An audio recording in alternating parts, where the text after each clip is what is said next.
This is an informational update to the City Council and the community from Palm Drive Hospital. And we have CEO Ray Hino and board member Marcia Sue Lustig. Really Please. excited, thank you. Oh, good evening. So tonight, Mr. Pino and I are here to bring some exciting news, and I'm just going to really introduce Ray and then turn it over to him. But in March, we signed an agreement, the board of Palm Drive Healthcare District signed an agreement with Sonoma West Medical Center, and what we agreed to was to turn over the operation of the hospital, one, to Sonoma West Medical Center, and the second part was to develop a governing body that consists of 13 members, 5. It's actually a subcommittee of the district board, but it's all 5 board members, 5 members of Sonoma West Medical Center, and 2 physicians that are self-selected by the medical community, and then 1 community member. So we'll be looking for a community member. That's the one position we don't have yet. We'll be having our first governing body meeting on this Thursday, and it'll just be like you can imagine when you set up a new, the housekeeping that has to set it up. So it's a pretty exciting time. Let's see. I guess that's really all I want to tell you. We did approve all of that. We are not open yet. There's optimism about opening either the end of April or perhaps early May. And it's been, I guess what I would say, what a long, strange trip it's been, pretty much. And about a few months ago, Ray asked me if I was interested in introducing him here, and I said as soon as we had a signed agreement, and so I kept my word. And I want to tell you a little bit about Ray. Ray comes with 35 years of healthcare administration experience. He's worked in both large and small hospitals, but his expertise is in rural hospital administration, and he's nationally known for it. He sits on a lot of has sat on quite a few national boards, and we are lucky to have him. From my opinion, Mr. Hino is the reason that when the hospital opens, that will be why, and why it's heading in the positive direction that it is. And my fingers are crossed that that will continue. So with that, I'm going to turn it over to Ray. Thank you. So what are your papers? You took my notes. And Marcia Sue, you stole my thunder. Half of my notes are now useless. Oh, no. I do want to thank you, members of the council and public, for allowing Marcia Sue and I to be here. I really appreciate Ricardo for dressing exactly the same as me. Did you notice that? We match.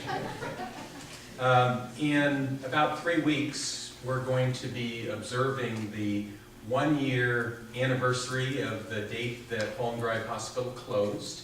It closed on March 27th. I keep saying that. You're right. Thank you. April 27th of 2014. I am extremely grateful to the board of directors for the Palm Drive Healthcare District that when the hospital closed, they had the foresight to put the 37 beds in suspense, not to terminate the license for the hospital. Had they chosen to terminate the license for the hospital, we wouldn't be here. This would be an impossible task, because then we would have to bring Palm Drive Hospital up to 2015 building code standards, and that would be virtually impossible. But due to the foresight of the board, we are on the threshold of being able to do something quite remarkable. If I had to state what the ingredients are for opening a hospital that closed in a small community like this, I would say that the ingredients are a groundswell of community support. Witness the ocean of red and white "Open Our Hospital" signs. Generous donors. Witness the thermometer signs that have appeared around town. And we're very grateful to this community for its outpouring of financial support, without which this would not happen.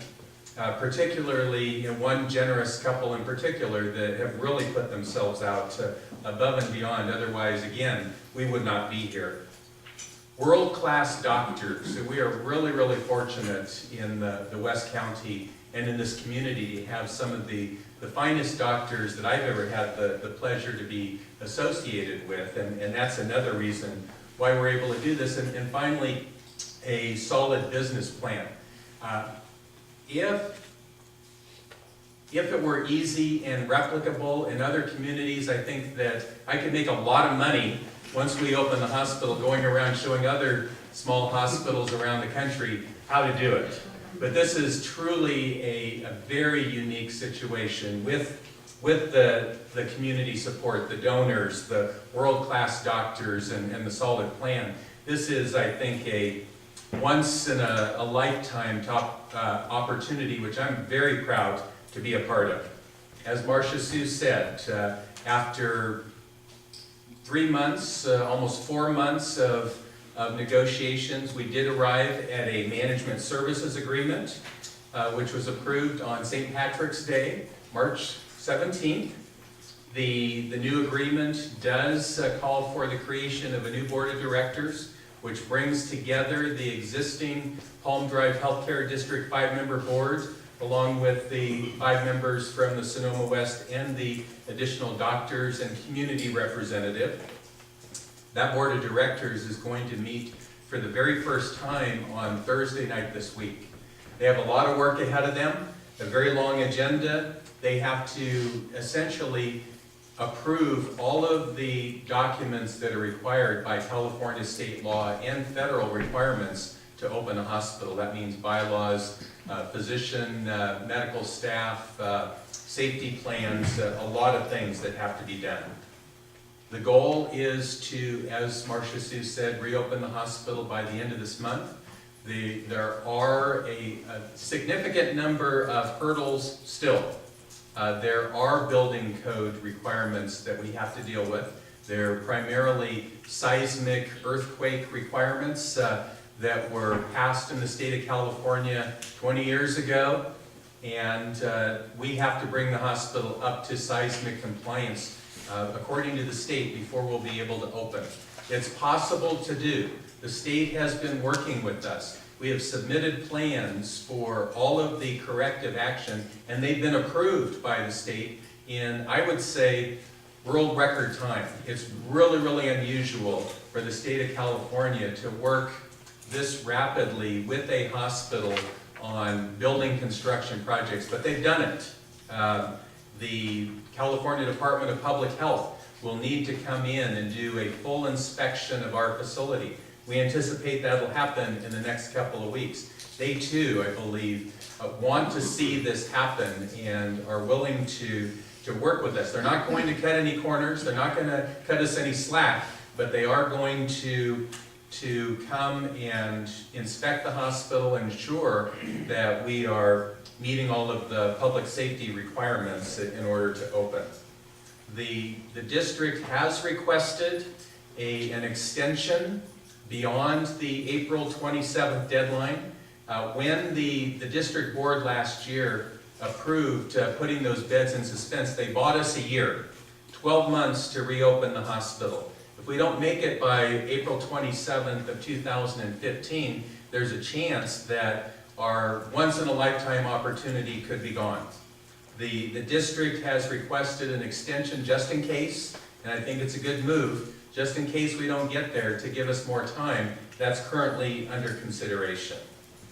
This is, I believe, a now or never opportunity for this hospital, for this community. We are almost there. I could not be prouder of the team that is working very, very hard to open this hospital. As you probably know, we've opened the hospital on weekends for community tours. The community tours are going extremely well. We have over 100 people each Saturday coming to take a tour. We'd be very happy to invite all of you, members of the council and staff, to take a tour. Not violating any Brown Act laws or requirements, but please let me know and I'd be happy to take you on a personalized tour. I think that you'll be impressed. The community has. Lastly, for more information, I invite you to check out our website at www.sonomawesthealth.org. There are lots of video testimonials, copies of the business plan, other reports on our progress. I think you'll be pleased. Thank you for having us. I was going to make one more. I did ask our city manager about things that you might be interested in. And he did mention, there are some other things that you were reading about, certainly like the request for detachment. And there are other things the district is working on. But I thought that we would, this has been the focus.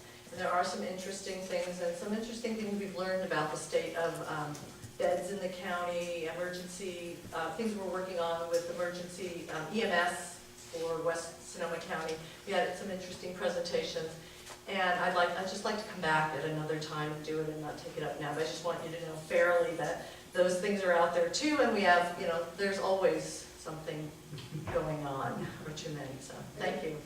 And it would probably be prudent to let, particularly the detachment issue, Percolate? percolate a little bit and see where that lands to avoid speculation and Prejudging. prejudgment.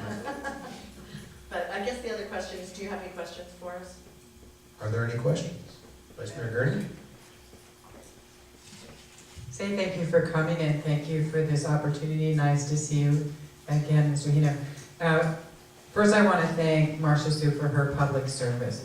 My goodness, the last year you went on and ran, and there it turned into something very different. So I think it's very important that we acknowledge the dedication you've shown and the hours and hours that you've put in. So my personal thanks to you.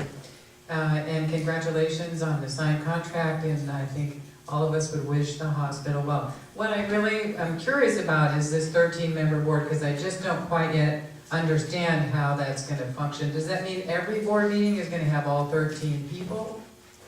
I mean, can you give us a little more detail? Because I'm sitting here as a voter thinking, well, I elected these 5 people, but now I'm learning that it's going to be other people who are involved in the decision making. So I'm anticipating other members of the public may have the same Right.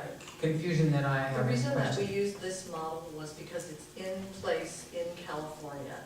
And so two things that I think Ray touched on was that, or alluded to, is that there is no instance of a hospital reopening.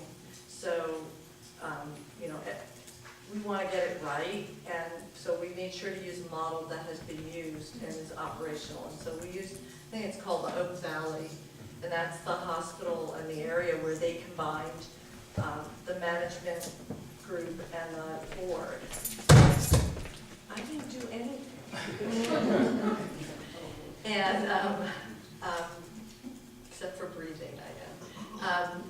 So anyway, the closest we can say is that was the model, and then we added, we made sure that everything a district has to be responsible for, we're still responsible for, and then everything we could give to this body. And in the other instances that exist, this is a surprising thing, there's far more membership in that new body that are not the electeds. In our case, it's almost 50-50.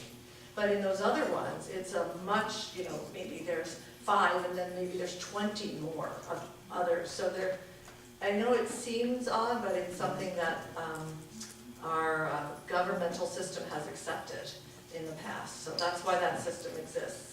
Ultimately, in terms of, nobody can get into too much trouble because the amount of money that can be spent still is fiscally the responsibility of the district.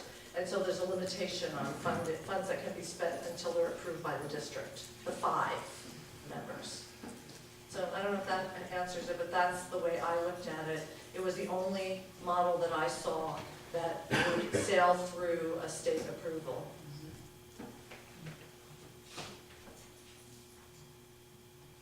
Well, thank you. I understand it a little better. Can you just say again who will be selecting the non-elected people? Well, there's a corporate body, Sonoma West Medical Center, and they have a 13-member 14-member board, and they selected 5 people who they brought before the district board and who were just approved last night. And then the physicians, so that's a corporate 5. Okay, got the rest of I it. got it, thanks. And I think we will be advertising for the community member throughout the whole district. So we don't really know what that process is yet. Other questions? We'll take public comment at this point. Please come forward. 3-minute time limit. Can I ask a question only? Can you tell us who the board members are that will come together? Thank you. I can.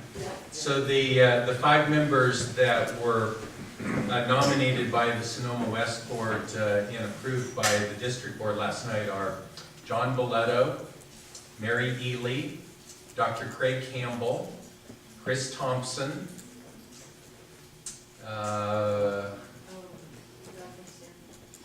what's that? Oh yeah, Paul Caracciolo. Is that 5? Thank you. Thank you. And the 2 doctors, by the way, if you're curious, were very well represented. The 2 doctors are going to be Nancy Davidson and Roger Delgado. Okay. Public comment on this item. You have 3-minute time limit. Please come forward. Hi, thank you. I'm Jonathan Greenberg. I'm speaking today, I guess, as a citizen and father and a neighbor, and member of the community. And I want to thank Ray and Marsha Sue for working together. I mean, this is a Herculean task, really challenging. It's not been done before. And I think it's exciting if it could be done anywhere. It's being done here. The public has spoken very clearly. The people of this city, the people who elected you, who represent you, about our support for this effort. We voted overwhelmingly for Powers and Cultures over the candidate who would have kept the hospital, more likely not open the hospital. We put up signs everywhere, and of course we voted for the parcel tax, which allows this hospital to remain open. So now the time comes, I recall that there's a May 5th resolution of this city council to do whatever it can to support the district board in this hospital. And I'd like to ask that what the city council consider is a very inexpensive means of assisting the largest, employer in this community that's returning, which is water and sewage for a period of 2 years to the hospital without charge.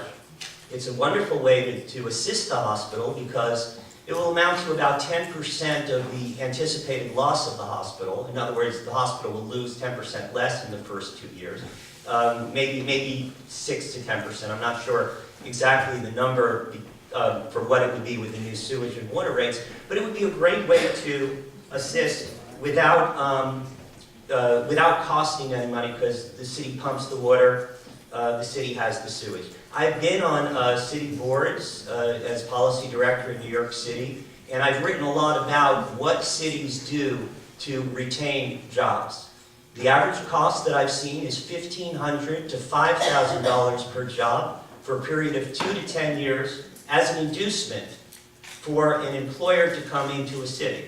That would, in this mint, with 200 jobs at $1,500 a job, would be $300,000 a year in cash. At $5,000 a job, it would be $1 million a year in cash for 2 years, 5 years. Nobody's asking the city council for that. Many cities would do that for an employer of this size, because especially one that I recall Mayor Slater noting that it brings $80 million a year of activity into the city. So that for this very small piece, I think it would be important and helpful, and I'm asking the City Council to agendaize this, to demonstrate to the State Health Commission that this city supports having this hospital back. Thank you. Thank you. Are there any other members of the public who wish to speak on this item? Okay, we'll close public comment. Any final comments or questions? Or just a thank you for the presentation, and we'll be in touch. Thank you very much. Thank you. Moving to item number 6.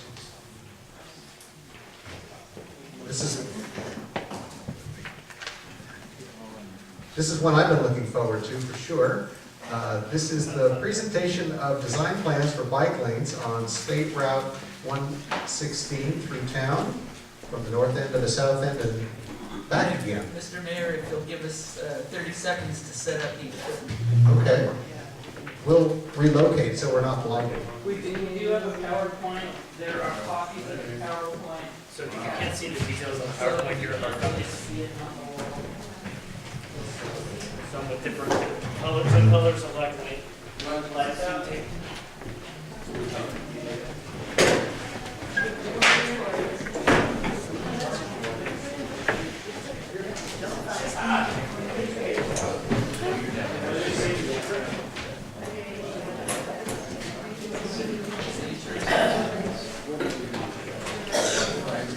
We're gonna try to show it with, if we can't see it clearly with the lights off, we'll turn the lights back on so you guys can follow with the handouts.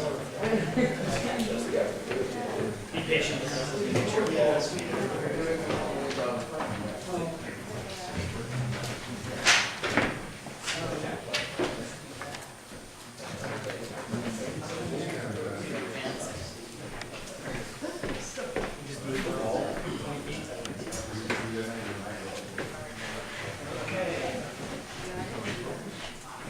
We're ready to go.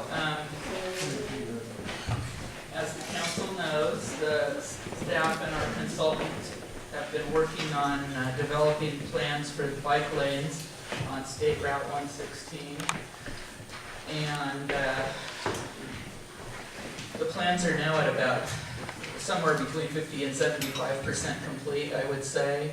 We went to a meeting on December 2nd last year with District 4 staff down at Caltrans in Oakland, and had a preliminary discussion with the staff there about processes that need to be completed and how we kind of engage Caltrans in reviewing the plans. So those processes are in progress. I have Jeffrey Rubendahl from AECom, who is the manager of this project, and also our city traffic engineer, by the way. And Joe Gaffney, our city engineer here. We've all been working together on this project. Jeffrey will tell you about where we are in the process and give you a kind of a walk through the plans as they're developing. And one of the reasons that we're here tonight is to discuss our desire to go for funding for construction of this project. And there's been a call for projects in the active transportation plan. There's a grant application deadline of May 31st, I believe, or June 1st. We're working on an application for that, but we do want the council's blessing to go forward with that because it will involve committing local match to the grant. I don't know if we have a real estimate yet, so we may have to come back and talk about the money later before March 31st. But I'll let Jeffrey talk to you about it. Not March 31st, April 31st, no, May 31st. I'm sorry, I'm so confused. See, I haven't been here for a while, I'm kind of out of practice. And the other thing that I wanted to mention, there are a couple of aspects of this project that we have some work to do on. One of them is to approach some property owners whose frontages may be impacted by the design in terms of changing or rearranging their driveway access. Joe has started reaching out to some of those owners, but I don't think we have any real answers on those yet. And the other piece of it is places where we're going to have to remove parking. And we will be doing some outreach to affected parties in the areas where parking might have to go away in order for us to complete the bike lanes. So I'm going to turn it over to Jeffrey to take you through the project, and we'll come back. Yeah. So again, Jeff Rubendahl, licensed civil and traffic engineer. I've been working with Sue and Joe to taking the feasibility study recommendations and turning it into design plans. Next slide. Push it. But if you can't see what's up there and you can't understand We what's in have to front of you, actually click let me know and there we go. All right, so just a quick overview of what we're gonna talk about, what I'm gonna talk about tonight, to kind of go over the project location, project limits, talk about kind of what work has been done to date, talk about some of the recommendations from previous studies, and walk through the conceptual design that we've developed, and some of the benefits of the modifications of the design that we've created, and kind of next steps to see this project into installation. Next slide. So you're not expected to read the text on this slide. This is just the black line, the thick black line is the limits of the project. It would install a continuous bike lane from city limit to city limit. At the north, that's Mill Station Road, all the way to the south at Cooper Road. One of the project's objectives is to have a continuous Class 2 bike lane. Class 2 bike lane is the actual striped bike lane. Class 3 being where the bike's riding with traffic. Class 1 being like a trail or a bike path. So continuous Class 2 bike lane project. Next slide. So the way we describe this project is that it's broken out into 6 different roadway segments, in the sense that each roadway segment has with it different access issues or other improvements that we need to take into account when we are developing the design. The limit of, or the length of this continuous bike path is almost 3 miles, and it would be a north, if you want to say north, if it's a north to south route, even though it goes east-west to Healdsburg, it would be a continuous bike lane in both directions. There are some various trail heads. If you can see a little green dot in there, it's the Rodota Trail, and the trailheads on the north part of Healdsburg as well. There's also several big intersections in terms of signals and heavy crossing traffic that we had to take into account, and we'll talk a little bit more in a few slides. Next slide. So, as many of you are aware, there's been a whole lot of planning efforts that lead us up to tonight. The Bicycle and Pedestrian Master Plan evaluated several different bike routes all over the city, this being the major thoroughfare through the city downtown area. It just so happens that it's under Caltrans jurisdiction, which brings with it some exciting opportunities that we've had the pleasure of dealing with. The guidelines and framework from the master plan is kind of set the stage for the promoting safe and effective bicycle transportation without impacting or negatively affecting other modes in a major way. Go ahead, next slide. And then there's also a feasibility study that was previously done that discussed the feasibility of bike lanes and bike routes throughout the city network. This project was just a small piece of that, but that document did take in the entire city's street network and trail network into consideration. And there were some specific recommendations identified in that feasibility study that we've since kind of explored and expanded upon. Next slide. So this one, yeah, you can't really see it, I apologize. The graphics on the right are just cross sections from the feasibility study. So if we need to get into the details, we can look at the PowerPoint slides in front of you, the handouts. But in general, on Petaluma Avenue, we would be installing a northbound bike lane.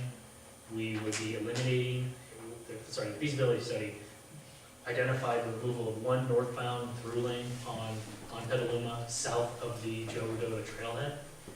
And it also recommended narrowing the existing lanes. The existing lanes are around 14, 15 plus feet, which is very wide and is conducive to speeding, as many of you are aware. The feasibility study also recommended to install a westbound bike lane on McKinley Street as you make that turn on McKinley. Next slide. On South Main, it recommended installing one southbound bike lane by reducing the lane widths of the adjacent travel lanes. No loss of throughput on South Main. On North Main Street, the feasibility study identified a way to install a southbound bike lane between Bodego and McKinley, bike lanes in both directions, in between McKinley and Healdsburg, and eliminating one southbound lane in between McKinley and Healdsburg, in between McKinley and between McKinley and Healdsburg to allow for safe bike use and reduce the elimination of parking. Next slide. So that kind of brings us to where we're at. My firm became involved.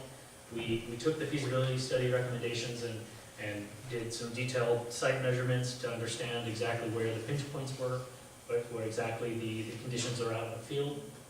We prepared a detailed traffic study using traffic volumes and analyses from recent projects, working closely with staff to identify and make sure we're consistent with ongoing efforts with other consultants and such.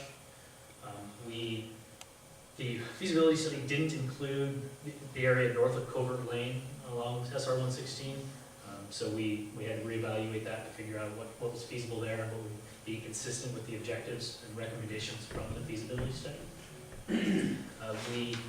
After we developed the conceptual design plans with city input and city staff involvement, as Sue mentioned, we've met with Caltrans, we've met with, we've got comments from the city's Complete Streets Committee and some other input from stakeholders, as well as a peer review from a bike consultant, John Ciccarelli, who's pretty well respected in the pedestrian bike community, and on the federal level as well. We also modified the design based on what we found in the traffic study as issues or operational issues that we wanted to try to mitigate so that we could still have a continuous bike lane, but not adversely affect the motorists or pedestrians. Next slide. So this slide is probably hard for you guys to see. So NACTO, or the National Association of City Transportation Officials, is a legislative body that has come together to expand upon the state and federal design guidelines related to urban planning and urban design.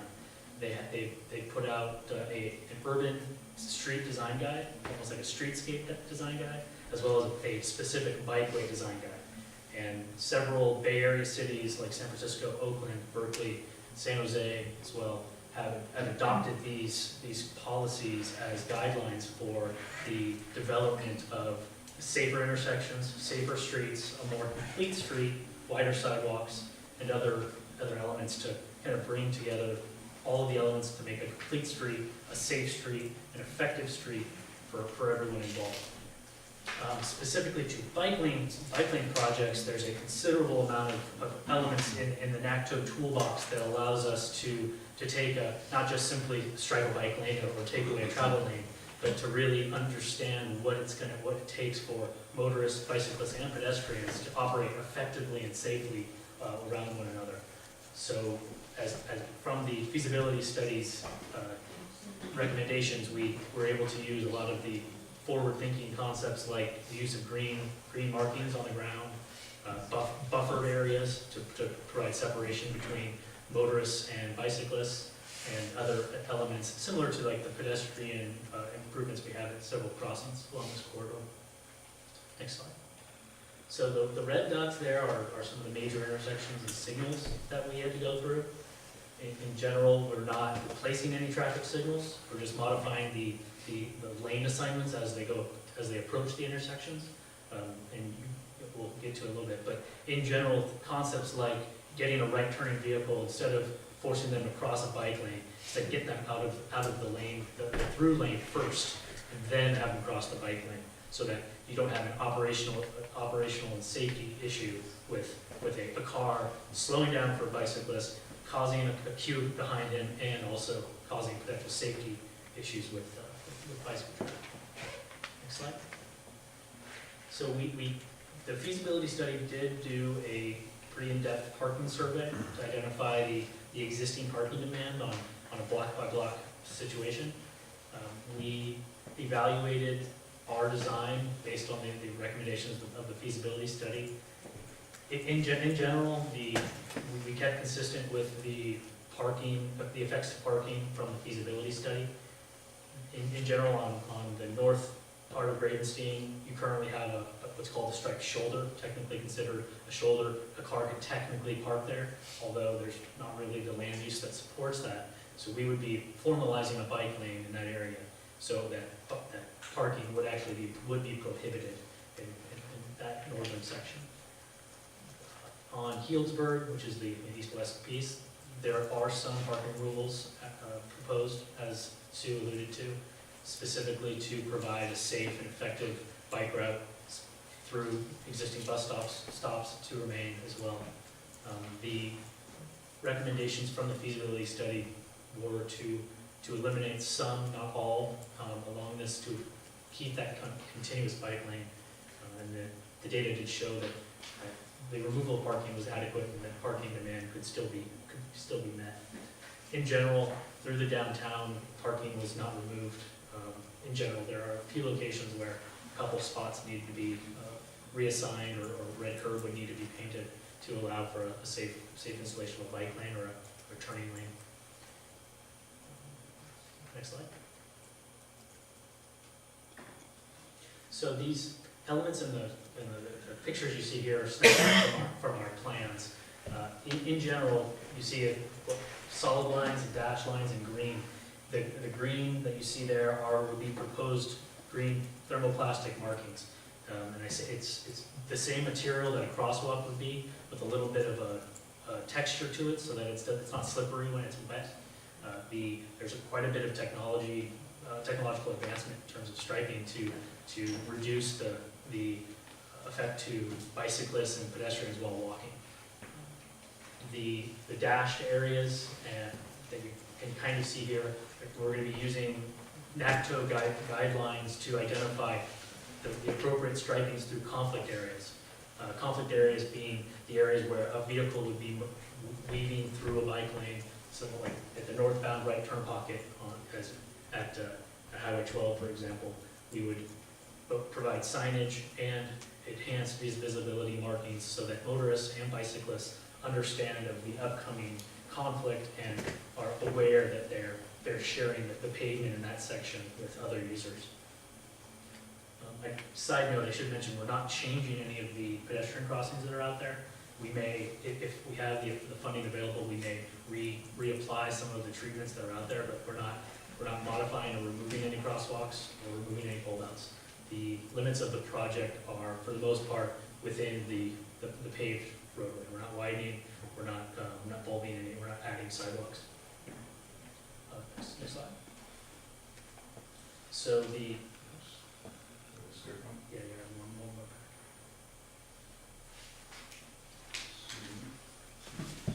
more. You can select it in the slide.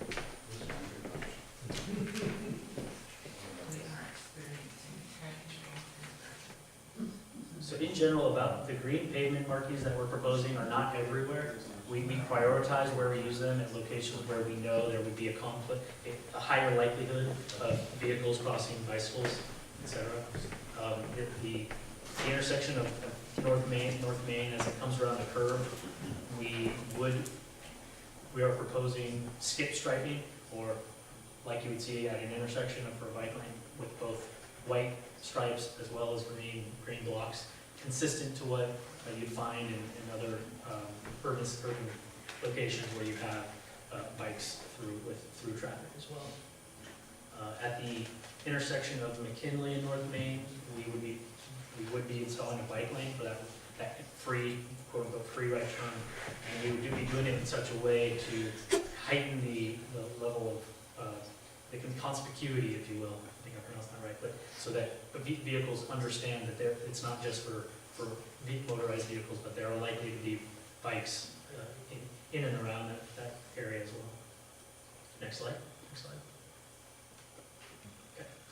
Around the corner of McKinley, right here down the way to the park, we are proposing to have a skip striped bike lane through that intersection on the far right.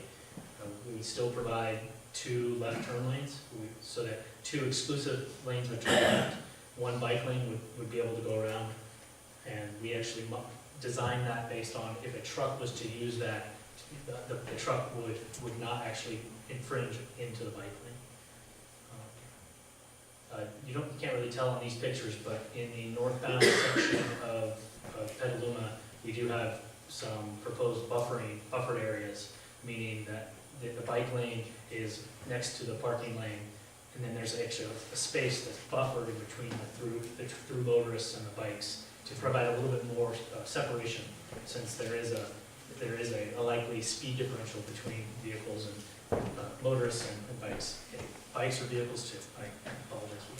So the motorized travel versus bikes. At the Joe Rodota Trail, we are proposing some modifications to the existing ramps there, so that bikes coming out of the trail don't have to get off their bike to maneuver around, but more to transition a trailed bicyclist safely, effectively into a bike lane. With proposed signage to be aware of crossing pedestrians so that they're not coming in at 40 miles an hour. Similarly, in the for northbound bicyclists, there would be a curb cut that allows for a bicyclist to slow down and make a soft right, or actually a hard right, to get onto the trail there. Next slide. On Healdsburg Avenue, we are proposing the same geometry that's out there today, with some slightly narrower lanes to provide a dedicated bike lane in each direction. In some locations, there would be some parking relief, as we mentioned. All the crossings would remain, all the bulb outs would remain, but there would be some slightly narrower lanes where we can narrow the lanes. There are some areas out there already that are already narrow enough. The intersection of Covert and Healdsburg is something we actually have quite a few proposed improvements to. It doesn't really show back in there, I apologize. But what we are proposing to do is to get rid of the slip lane from Covert onto SR 116. And by taking that away and only allowing bikes to use that, we will basically centralize the potential conflict area of vehicles, so that you don't have a southbound bicyclist having to worry about a car merging on their right and their left. And by using the appropriate markings and signage, we hope that to give as much advance warning to motorists and bicyclists of the expected conflicts and potential presence of bicyclists. Next slide. So, in general, some general improvements that are really difficult to show on a case-by-case basis. All the intersections that bike lanes go through would likely require new vehicle detection loops. These are little wires in the pavement that are already out there today that can detect, they can actually distinguish between a vehicle or a bike, so that if it's the middle of the day and there's no cars out there for some weird reason, a bicyclist would also trip the signal. And the loops themselves would have to be installed in a new place since we're shifting lanes around in various places. At the approach to some intersections and some of the major intersections, we're proposing green striping. The entire width of the bike lane would have a block of green markings. We're also proposing several locations where we would have transverse hash markings to show that it's not, to identify pavement that's not supposed to be traveled through by a car or bike, to help understand, to help clarify what pavement is used for who.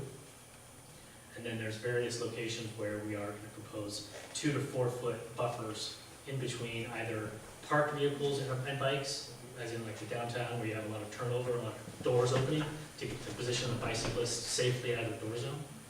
And in other locations where we're providing a buffer in between bikes and the travelway to provide a little buffer area for the potential disparity of travel speeds between bikes and vehicles, motorized vehicles. Next slide. So, in general, bike lanes have a tremendous benefit, both from providing a way to get around, safer way to get around without the dependence on the automobile, to provide a dedicated space for safe bicycle travel, and enhanced intersection and visibility for pedestrian crosswalks and bike lanes. There are some traffic calming elements to this project, that whether it's reducing lanes or narrowing lanes down to 11 feet, which is an industry standard for a travel lane through a corridor just like this. And we're hoping to provide a safer means for people to get around, both youth all the way up to your experienced cyclists, to provide some better connectivity through the downtown core. For pedestrians, If and when we get into the federal grant process, there's a likely possibility that we can upgrade some programs to bring some of the pedestrian programs up to code. Working with Caltrans, they've already identified several programs in the downtown area that they are going to be upgrading soon, so we'll be working with them to make sure that our project and their project work seamlessly together. In general, the improvements will improve the ability for bicyclists to get through town, but also for motorists through additional signage, additional striping, and other, and basically it's just a new striping. We're going to be refreshing old striping. We're going to be laying down some pavement, minor pavement treatments that get rid of some of the bumpy and nasty areas of pavement that are out there. Next slide. So, next steps, as Sue alluded to it, the active transportation program application process has begun. All projects are eligible. This project, because of its unique nature, being through the entire city of Sebastopol, being heavily reviewed and studied by various folks, is a key candidate to be selected. We're working with staff to make sure that we put our best foot forward. We're hoping that all the studies that we've done to date with the detailed design and Caltrans input that we received and community input that we responded to will make this a pretty good candidate for federal grant money. The rest of the stuff is just technical program details about some of the potential funding elements that can be provided by both state and federal level to complete this project.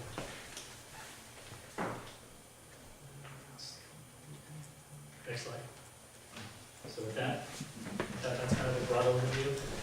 As we turn the lights on, if there's some certain photos in there, any questions, I'd be happy to talk about what it means to certain intersections.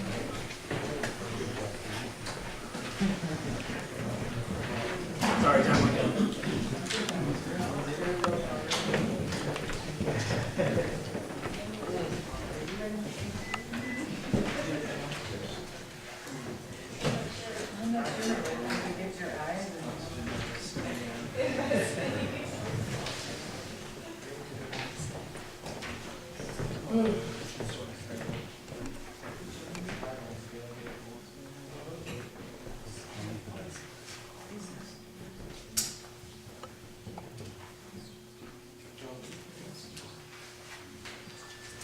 Well, we'll go ahead and get started. It's not over the table, is it? Are there any questions of staff or the consultant on this from council? Vice Mayor Green? Oh, I just have to look at my notes for a minute. okay.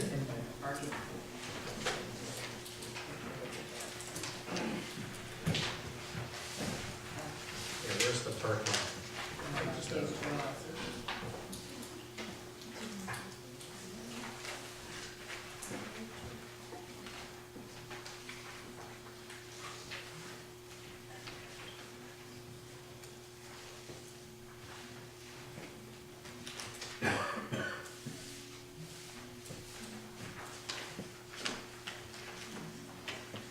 Well, I have a question on a specific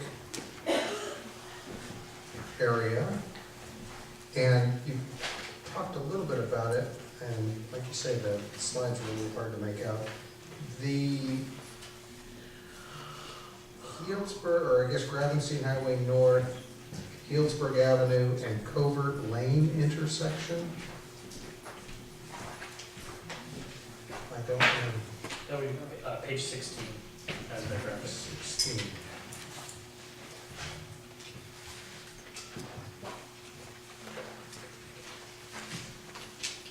I didn't completely follow your description of what the bike lane is going to be doing as it goes past Covert. So the bike lane in both directions is continuous. So there is a dedicated bike lane in both directions. So if you take SR 116 as the through alignment, we're not changing any of the geometry within that through movement. On Covert Lane, as vehicles approach, currently you have a lane that tees into to SR 116 and one that, Vehicles heading east on Covert. yeah, east on Covert. If you want to go north up to Mill Station, you turn left and you go left. Mhm. Currently, if you want to go east on Healdsburg, you just go. Right. Where you stop and or you not stop. So we would do is everyone has to tee in, stop, and wait for oncoming vehicles to make that right. I see. And by using some either mountable curbs or other temporary pieces, we can actually provide a bike lane to not have to turn left on Covert. So if you're on Covert on a bike, there'll be a space of 6 feet or so to safely go through and merge into that bike lane on Healdsburg. But for emergency vehicles, you'd be able to get through there as well by either a mountable curb or some other removable element. Okay, it's interesting how that one intersection has so many components to it. I had a concern about the bike lane and cyclists heading, well, south or east from the north and turning right onto Covert and then an immediate left on our city street, Zinford. And that's a fairly heavily trafficked intersection, both by automobiles and bicycles. And as you come down, it's a big swoopy thing, and it's always nice if there aren't any cars in your way because it's fun to zip through there. But to me, that's a location of potential conflict point between cyclists and automobiles on our city streets. And if we could just take care of that 1/16 of a mile of Covert Lane to the Zinfir intersection, I'd be interested to know if that's something that could be addressed at this time. And there's not We a can look question. at it. Yeah. I would defer to the engineer Sure. to say how. Mm-hmm. Vice Mayor Green? Well, that's really busy too, because a lot of people are trying to get to Pacific Market. I still call it Pacific Market. Did you have more comments? No, go ahead. Okay. Well, I want to say, I was doing all right for a while there. I could understand all the directions and the roads and the changes. Then I sort of got on overload. I don't know about the rest of you, and I thought, this would be easier to understand almost out on the street on your bike or walking and saying, this is gonna be green and it's gonna be here and it will change this way. So I have to admit, I don't have all the details in my head where I understand them all, but I do understand the need to go forward with the application for funding.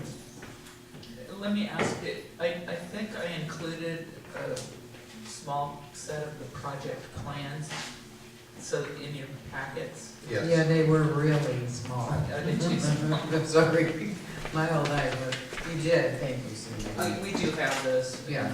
I have included twice that size, the 11 by 17. I have, these no, I too. gave them, I think they got 8.5 by 11. One thing to clarify is that we're not asking for a blessing on the design tonight, Right. more so as just a green light to continue with working with renegade staff.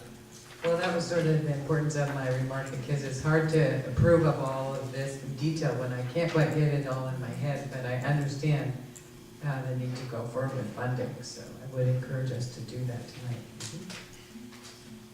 We can come back with big copies of the plans for everyone. What we would do is have boards, and we can actually go through segment by segment. We are currently in the process of resubmitting these plans to Caltrans, and they are they have quite a few comments to what you see here from actually what the concept plans were, and they're likely to be modified because of their comments. The continuity element of the bike lanes won't change, more so whether it's 5 foot, 6 foot, 7 foot bike lane and where the buffer striping is and how that is. Well, those are the types of details Caltrans will go through. So if there are certain intersections where we have concerns about, we can make sure that we understand kind of public and staff ideas, and we'll take that forward. This is just a very general question, but do you have the statistics on the percentage or some quantitative information about the amount of safety improvement there is on a busy street like this when you move from no bike lane to having a class 2 with all this, you know, nice stuff that's showing where, like, don't go there, stay over here. You know, is there some quantitative? I don't have that off the top of my head in my back pocket necessarily, You but don't there remember is, that? yeah. There are studies into what the positive benefits of a class 2 versus no bike lane in general. But I'd have to take something up or find something. I just think that would be a useful piece of information for the public to understand. So perhaps you could provide that to Ms. Kelly over there, and it's just so that we can have that information at our fingertips. Any other questions? Councilmember Eager? We have a lot of bulb outs in town for our streets, marks, basketball crosswalks. As a bicyclist approaches one of those, they're in a, 4-foot wide bike lane. Are they going to veer around, go around the bulb out, or is the bulb out utilizing some of that 4-foot width? Let me respond in a way that we're not changing anything that's out there currently, but we are likely increasing that space so that bicyclists can get through more effectively than they can now. And so right now, I think there's some where you have a 4 or 5 foot bike lane, which is from curb to stripe, but you have a 2-foot gutter pan that any bicyclist would know is a potential hazard. So what we're looking at is reducing either the center lane, 2-way left turn lane, or the travel lanes at those pinch points. To slow down traffic, provide a bicyclist with a little bit easier way to navigate that pinch point. So they do, it sounds to me, if I understand correctly, they're not maintaining a full width bicycle travel lane around that bulb out. Technically, a 4-foot, 2-foot gutter and 2 foot of asphalt is technically a bike lane, but we're improving it to be more understanding of the needs of a bicyclist, where they need at least 3, if not 4 or 5 feet of asphalt to safely get through that area without having to get hazard. So what we're looking at, each bulb out has a minimum of 3 feet of asphalt next to that 2 foot of gutter, so 5-foot bike lane. And where we can to take more width from the adjacent travel lanes, we're going to. We just need to make sure that we maintain the minimum standards that we can get approved for. Okay. Has any consideration been given, and maybe it's a ridiculous idea, of actually cutting through the bulb out and maintaining a straight travel path? We are not, I would not recommend that, because then you now have a bike crossing a pedestrian, which is, could be a whole different hazard altogether. So I don't think we are, we haven't really explored that, except at the Joe Rodeo Trail, we do have something that kind of does that, where it will slow the bike down to be able to make the turn without having to get into the traffic lane just to go up the existing curb ramp. But in general, we're not going to modify where that curb ramp sits, or the yellow, or where the little tactile, little bumpy elements are. That's where you would expect a pedestrian to be standing. So you don't want to take a speeding bicyclist through. Perhaps it's in here and I missed it, but as an example, in Windsor, town of Windsor, they have, the bike lanes are painted like a high visibility green. And, you know, when it gets into a busy intersection, it actually directs the bikes to the inboard side of the right turn lane, for instance. We're doing that most of the downtown intersections and a whole lot of other locations. But are we going to be putting down continuous colored bike lane delineation? We did not propose continuous in terms of the entire block being solid green, mainly for maintenance costs. It's very expensive to reapply that every couple of years when we need to. So the approach that we took was to identify those priority locations where you would want to increase the visibility of a bike lane by a portion of solid green, whether it be 25, 50, 75, 100 feet, and then a dash green through that intersection. Just because if you did it on the entire section, the capital cost would be one thing, but maintaining it over the years would be almost a hardship, especially with the fact that Caltrans would actually come out and say, oh, please, can we repave your bike lane for you, even though it is their street. It would be a futile attempt at that. But, so we're hoping to provide just enough positive reinforcement of that green so that it's effective. It's more effective. And, again, I'm not that well versed in bike lanes, so bear with me if I keep putting up ridiculous ideas, but has any thought been given to making the bike lane inboard of parked cars down in the downtown area, like between the curb, or the sidewalk actually, and the curb, and the parked cars? We discussed it, and we looked at some of the potential areas where you could do that. The lateral space in a lot of locations is kind of tough, and then by putting the bike lane on that side, we now put the bike lane through where everyone's getting out of their cars. So where you have a high turnover of parking, for example, you're gonna have a lot of pedestrians crossing that potential fast bike lane. So I think it would be much more appropriate to have the bike lane adjacent to the actual through traffic, where both vehicles are actually moving at relative speeds. Okay. And it didn't show up there, but in the downtown area where you do have high parking turnover and you have a lot of people getting out of both sides of the car, we put a buffer in.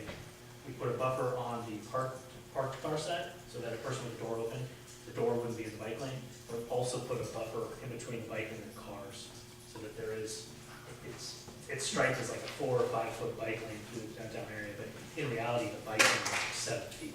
But because we're basically guiding the bicyclists to position themselves equidistant, safely in between the door zone and the through cars. And I know this is probably outside the scope of this project, but there's been some discussion of returning to two-way traffic through Main Street. Do you have any sense if that were to ever come to fruition, if this would work with that? I'm going to defer it to see what staff on I this. knew you were going to ask me. This project wouldn't work with two-way streets, but that doesn't mean that bike lanes couldn't be made to work with two-way streets. We would have to redesign the portions that were changed. Okay. 2 more points, then I'm done. It's always impressed me that the curb space in front of Safeway, you're coming down Hillsburg Avenue, you're in a single lane, then you open up to 2 lanes, then you open up to 3 lanes. And it's always impressed me that if the single lane was continued through that area, you could pick up additional parking along the curb in front of Safeway. I'm not sure how much purpose having 2 lanes there provides, except it does give you kind of a funneling effect, or a reverse funneling effect. Well, and as Jeffrey said, well, I'll let him say it because he addressed that in his presentation. I probably flew through that really too quick. So we are maintaining that single southbound lane. We're not picking it up to 2 until south of McKinley. So you wouldn't have that lane to add until after McKinley. Okay. And where both McKinley and Highway 12 provide enough left turn vehicles where you do need that. I think the feasibility study actually evaluated where you could reduce a through lane in each direction. And for the most part, we're consistent with those recommendations. Okay. And last but not least, I know an initial construction figure around $800,000 was put forth. That was the planning level estimate that was in the feasibility study.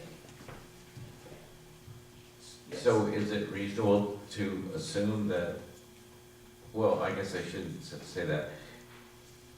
If there's matching local funds involved, let's say it was 800,000, just for purpose of discussion, what kind of magnitude of local matching funds would we be looking at to provide? The grant requires a 10% local match, so $1 million project, it's $100,000 Okay, of that's local great. money. That's great. We do have money of that magnitude in our traffic fund. So if the planning gets done we applied for the grant, we're successful with the grant, we have the matching funds available, we could proceed forward with this. That's our hope, Okay, our goal. great. All right, thank you very much. I have another question. Vice Mayor Green? I just want to follow up, Sue, on that answer about compatibility with a two-way street system. Were we to return to that? My understanding is on the two-way couplet, the traffic will be, the bicyclists will be traveling on the right-hand side of the road directionally, just in the same way that they would if it were a two-way street, right? So for instance, southbound on North Main and South Main would be on the right-hand side going south. In this project, we have a combination of different conditions. We have two-way streets and one-way streets in each direction. On the one-way streets, we are only installing one bike lane. Right, so we'd be sure, Direction. that's what I'm saying, the incompatibility is that we don't have the, we wouldn't have the lane going the other way where we'd return to Correct. two-way. And we may, in some areas, we may have enough width to have travel and vehicle and bicycle lanes in both directions, but I'm sure that there are some places we do not. Where we can't, okay. So it might be a situation where we move all the bike lanes to the other street. Yeah. It would just be a new design job. I tend to think that the time horizon that it would take to revert to two-way streets, we may as well go ahead and do our bike lanes now and deal with it Right. later. I think that it's very, I could say with high level of confidence that a continuous bike lane from north to south in this project limit is feasible with the two-way, but this design, Not this design. Not this design, this so design doesn't. it might be a partial redesign, it's not 100% incompatible. I don't think it would affect anything Right. outside of the one-way couple. And the other thing, Yeah. the other thing to remember is that returning to two-way streets would involve restriping all of the streets that are changing Everything is anyway. redesigned. And at that point, it's basically a striping job. And just to add to that too, if you did do a continuous green bike lane, that's that much more striping you'd have to scrape off. So that makes that two-way switch that much more expensive in terms of the pavement rehab and the demolition required for that. So, Any other questions? We'll hear from the public at this point. Mr. Mayor, I'm actually on Flynn Grill, and I'm going to excuse myself from the meeting. I've got some work items on the agenda this evening. Thank you. Thank you. Please come forward. 3-minute time limit. State your name for the record, please. Helen Shane, actually a question.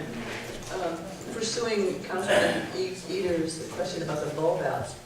The bulb outs were installed as a traffic calming device. Can we assume that the bike lanes themselves will we hope, will calm the traffic somewhat? Can we do away with the bulb outs? Totally, not try to go through them, but just take them out and have a continuous bike lane? Your- Thanks, my question. Your question has been noted, and we'll collect them and get them all answered at the end.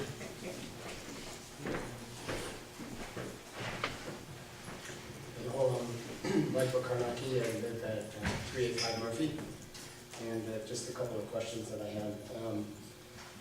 The first one is with regard to the parking lots for the bike lanes that are coming down. Yes, the first question I have is with regard to the parking lots of 90 and 34 on Gravenstein and Pittsburgh. Since sales tax is the number one revenue source for the city, it would make more sense to me, rather than losing the parking, to go ahead and send them off on the West County Trail. Or why doesn't it go that way and down and around? The other concern I have is I've had bicycles coming down there and they're clocking way over the 25-mile-per-hour speed limit coming down Healdsburg Avenue and Gravenstein. So I've been wondering, is that going to be speed regulated for the bicycles? So that's the other question that I have.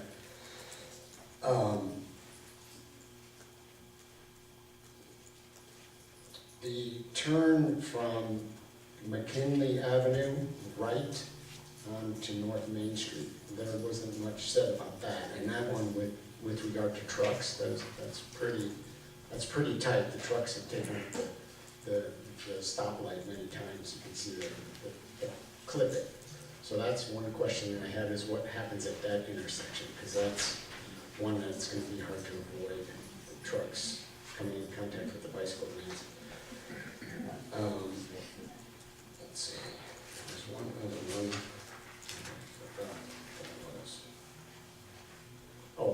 Last one is what would be the regulation for three-wheel bicycles? Are they allowed to be on the bicycle lane? And unicycles, obviously I ride a unicycle, so that would be the question, if that would be illegal for me to ride in the bicycle lane. So that's about all that I had. My major concern was the loss of the revenue from the lost parking with regard to the businesses that are happening on Healdsburg and Bradenstein Highway North. So that would be, I think that it could maybe go on to the West County Trail to avoid that. Thank you. Thank you, your questions have been noted. Let's see what we can do to get those answered. Next, please. Good evening, Gary Helford, Sonoma County Bicycle Coalition. And first thing I want to do is just thank Sue for her irrational persistence with Caltrans. She's going to really ruin a bicycle trivial pursuit contest that we used to have. We'd say, what's the only city in Sonoma County that has a single bike lane? And that's going to be a thing of the past. And that is really wonderful. And I think it's great that we're at this point. I also like to say, as an aside, is I did get a speeding ticket 20 years ago on 116, given to me by one of Sebastopol's finest, so the speed limit is enforced there. You will get pulled over, no matter, you could be on a skateboard, if you're breaking the speed limit, you're done.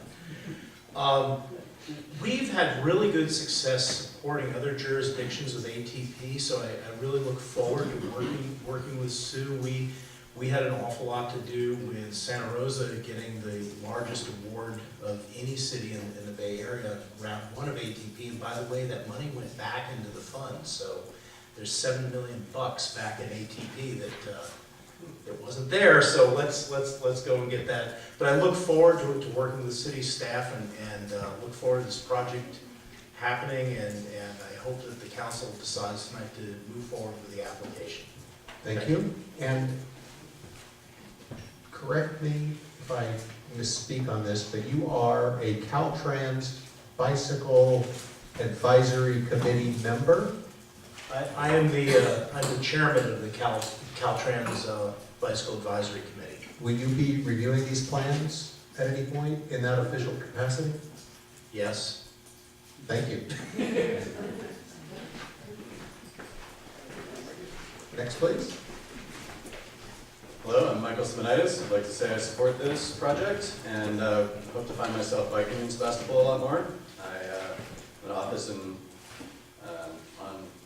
Main Street North and live on Gravenstein Highway South, and have found myself biking less and less.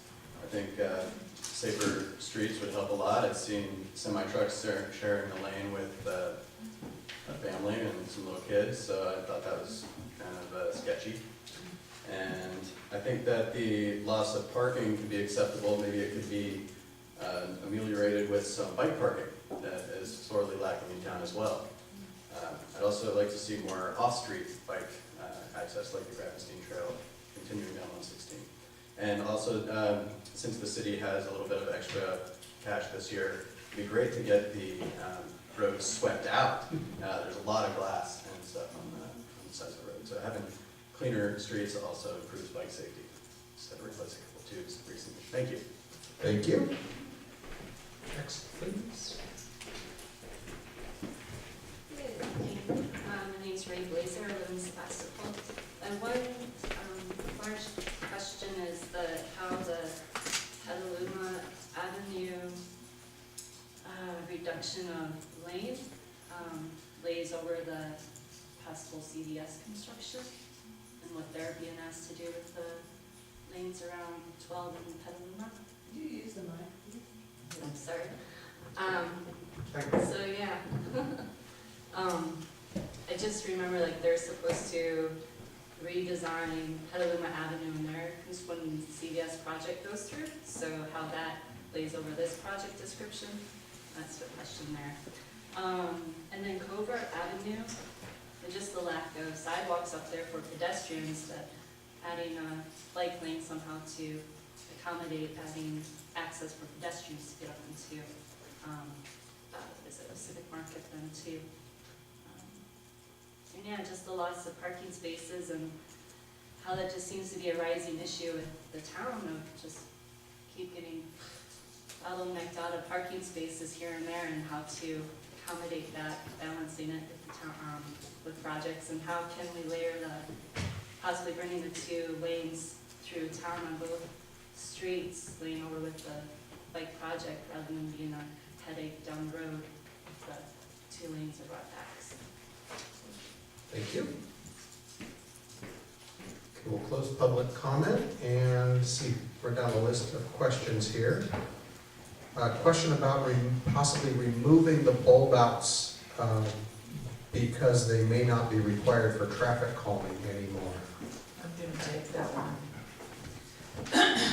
The purpose of the Street Smart improvements was to improve walkability and pedestrian access in the downtown, and we spent about 10 years working on that project and about $3 million on it, and I haven't yet heard from anyone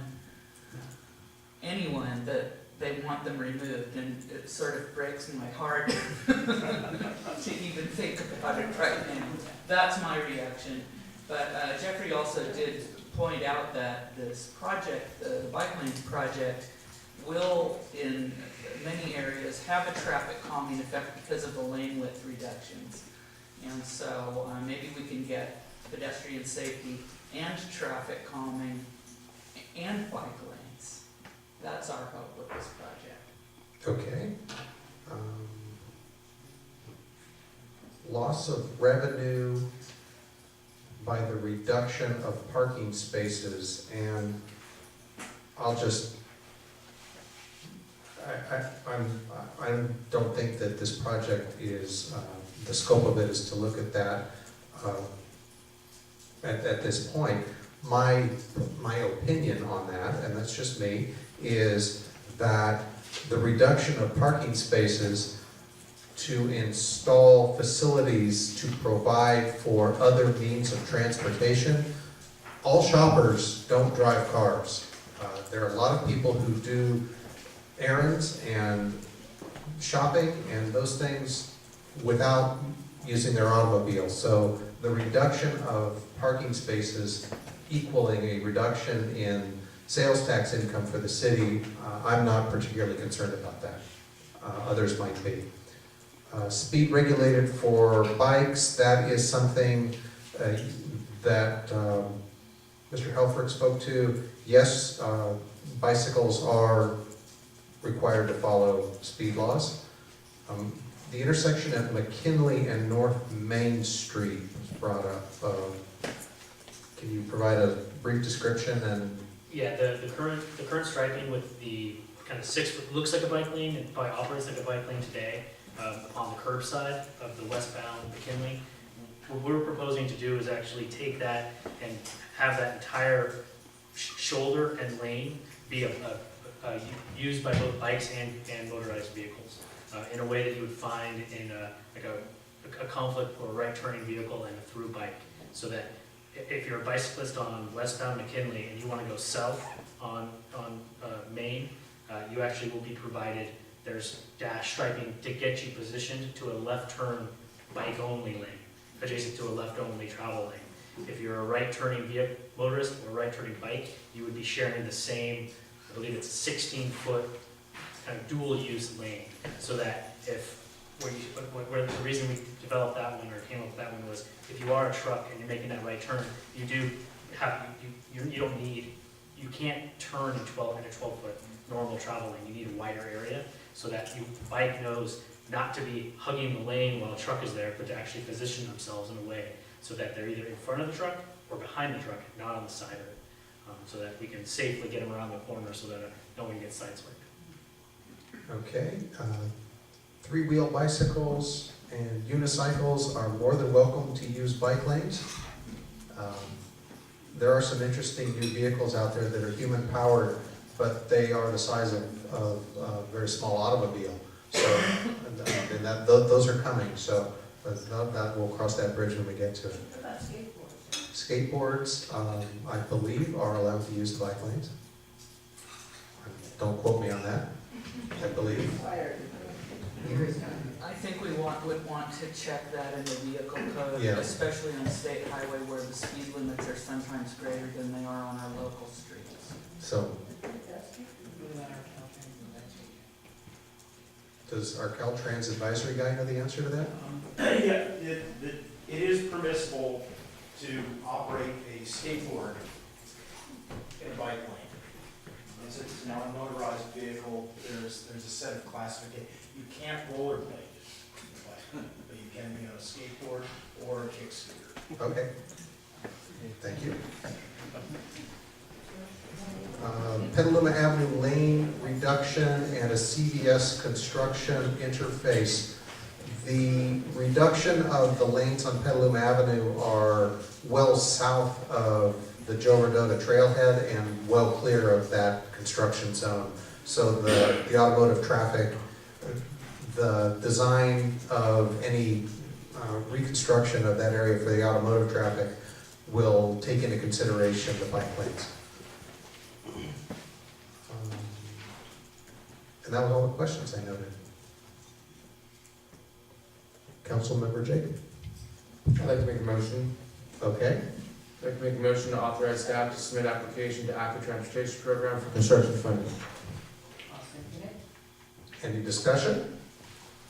All in favor, say aye. Aye. No opposed? Carries 5-0. Thank you for this report. Keep up the good work.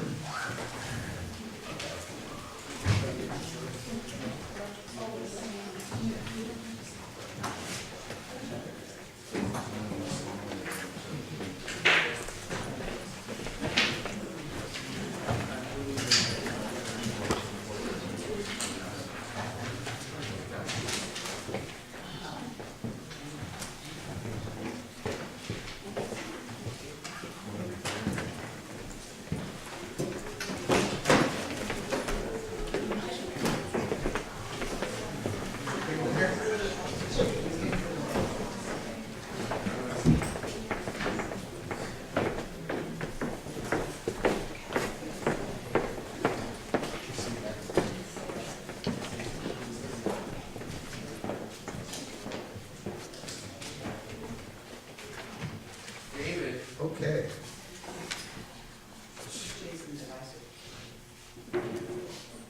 Not sure. Anyway, so now we have item number 7, which is the Peace Wall proposal. Staff report, please. Yes, I'll try to make this relatively brief. Back in January 2014, the city received a proposal for a peace memorial wall that was to be located at the town plaza. After quite a bit of consideration of that concept, the city council determined that it would be appropriate to create a policy and a process for how monument and artwork proposals on city property should be reviewed and create a policy and process for that. So then this project was put on hold while that process was created. The Planning Commission and the Public Arts Committee both contributed their comments to formulation of that policy, which was ultimately approved by the City Council. So once that process was in place, the applicant for the Peace Memorial Wall submitted a detailed application and went through the required process, including review by the Public Arts Committee and the Planning Commission, and now it's back before the City Council. The comments of those two city committees are summarized in your staff report. The majority of the Public Arts Committee commended the proposal and the design but felt that the proposed location, which is on the city-owned property in front of the Rialto movie theater, so no longer at the town plaza. Majority of the Public Arts Committee felt that that location was not an appropriate location for this. They also had some comments on the materials that are reflected in your staff report. Then the project went on to the Planning Commission. And in the meantime, the applicant had considered some of the comments made by the Public Arts Committee. And so some of the changes included changing the stone from what was a gray granite to a warmer, earthier beige and golden granite, changing the peace symbol that's at the top of the monument from stainless steel to bronze in an attempt to kind of warm up, just like with the change to the stone material, to make it a little bit more warm. The peace symbol was lowered a little bit. The applicant also consulted with an area artist about the piece, who suggested, I believe, the separation that you now see. That was another comment from the Public Arts Committee, that the piece felt a little monolithic, and so separating the panels was a change that the applicant implemented in response to that comment from the Public Arts Committee. The Planning Commission also supported the project concept.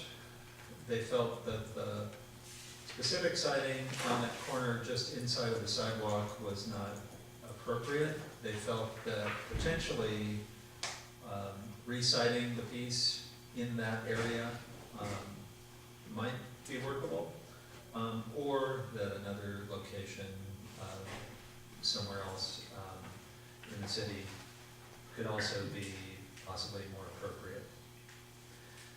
After that consideration, the applicant did change the location somewhat, moving from back of sidewalk to a number of feet further in. I'm not sure if those changes are as much as, I believe that they're not as much as what the Public Arts Committee would have wanted to see. Probably the commission, I think their idea was maybe a somewhat deeper relocation. But it is, the changes to the project have been responsive to a number of comments. So now the application is in front of the City Council for your review and your action. The applicant is here to make his presentation, and we're available for questions. Thank you. Please come forward. Bring it out so you can see it more.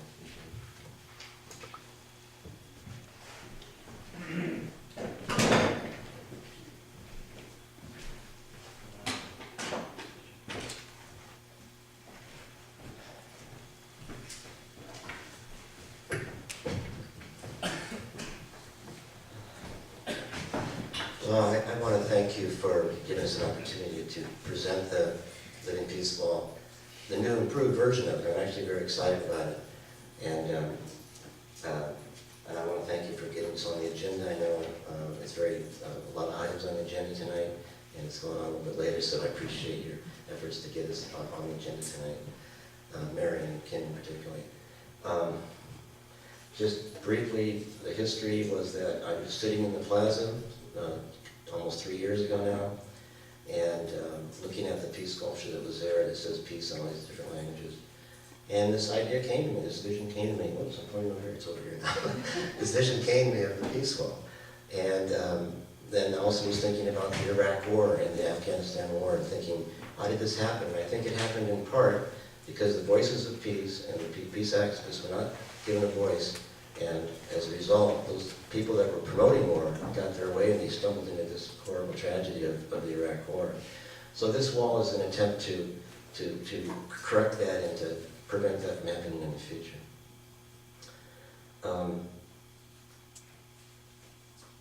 So we have moved, as Kenyon, I don't want to be redundant, but as Kenyon mentioned, we have moved through the process, and we have made some changes and improvements on the wall. And I was actually quite resistant to having to wait all this time. I want to just build the thing. But I'm actually happy to say that I think the process worked. And I want to thank you for putting this policy together.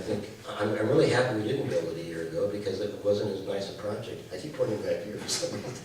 But anyway, I'm excited that we've made these improvements. It's a much more attractive sculpture, and we've also refined and defined the process of putting names on the wall on an annual basis and so forth. And I particularly want to thank John Eater because he's the one that kind of pushed for this, and I thank you for that, John. It was a blessing in disguise, and I think we've ended up with a much better and improved project as a result. I just want to go briefly over the changes that we've made. I think we have been responsive to all the feedback from you folks and also from the Art Committee and Planning Commission.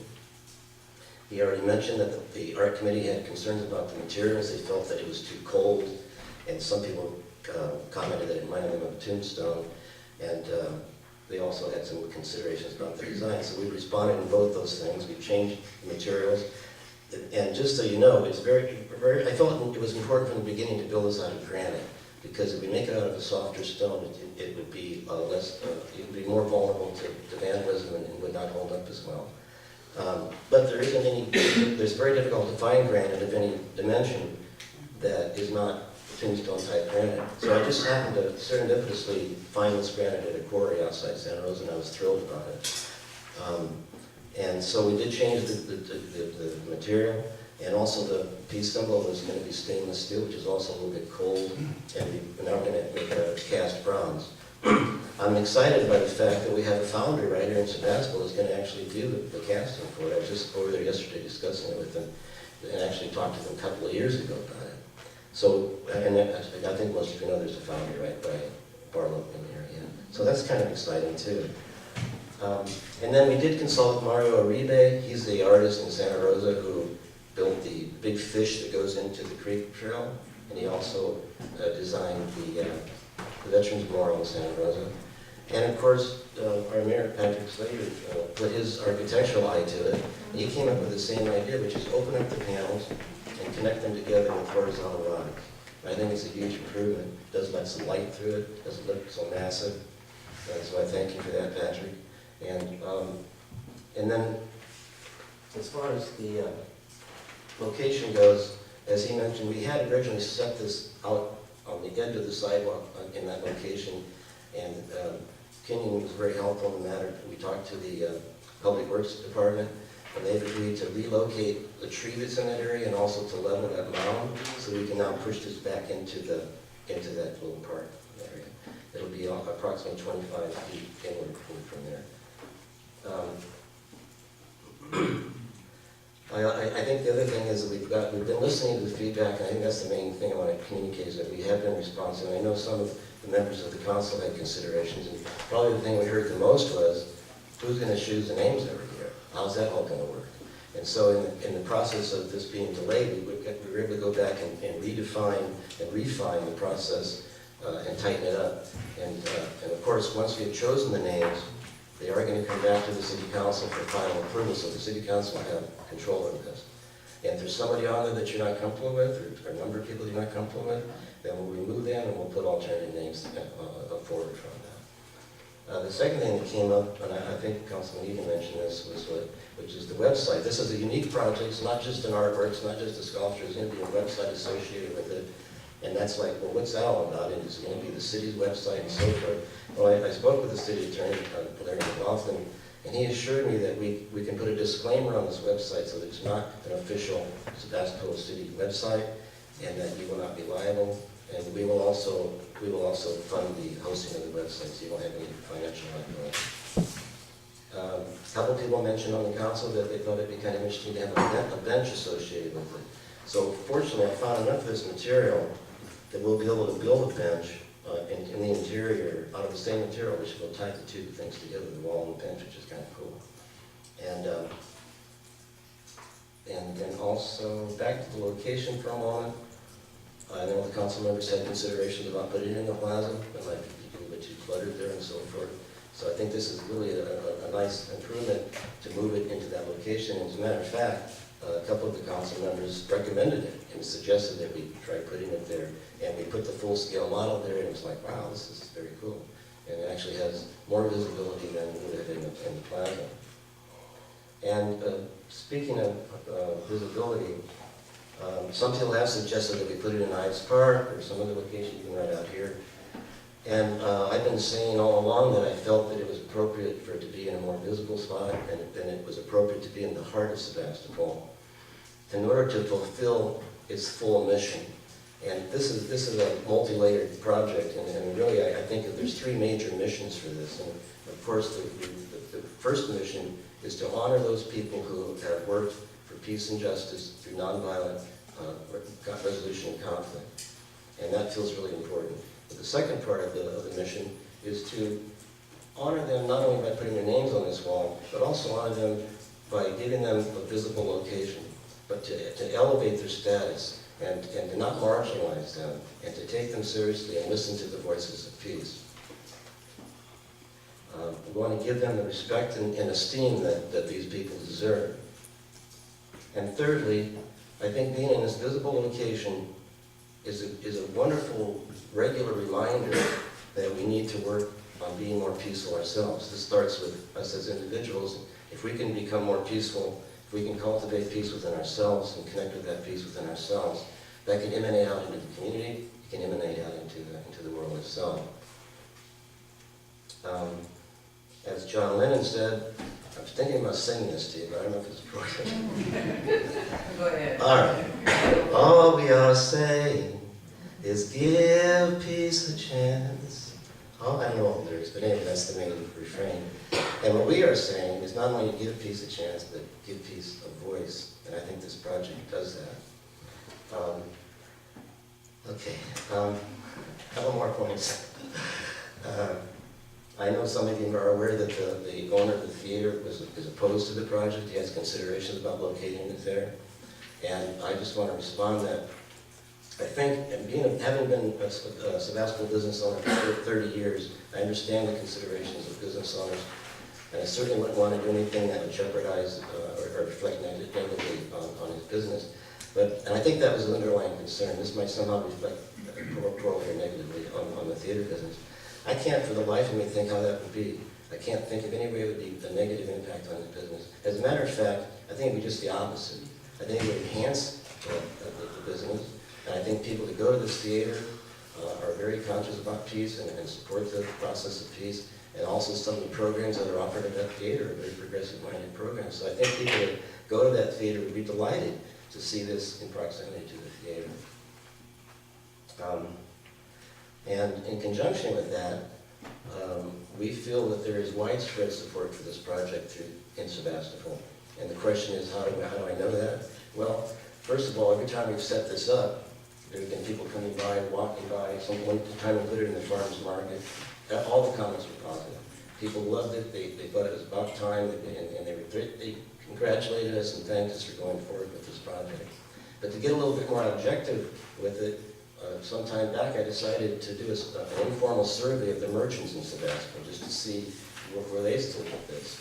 And particularly those merchants that faced out towards the plaza. So I visited Whole Foods, Fusions, Slice of Life, Silk Moon, the coffee shop, which I named, I forgot, Friendly Joe's Coffee, Sprint, Screaming Mimi's, Pilates Center, and many, many other merchants. I took 3 days, and I was really thought when going into this that some would support it, some wouldn't.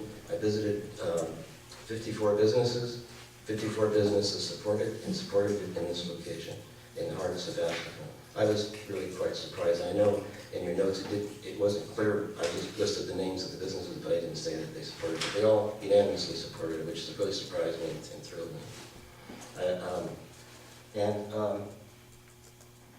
And the other thing is that, so I want you to feel comfortable that people are going to appreciate this and like this. And the other thing is that since Sebastopol was officially designated as Peacetown, USA, I can't think of a better monument or symbol to place in the heart of Sebastopol to reflect the values and the aspirations of people here for peace.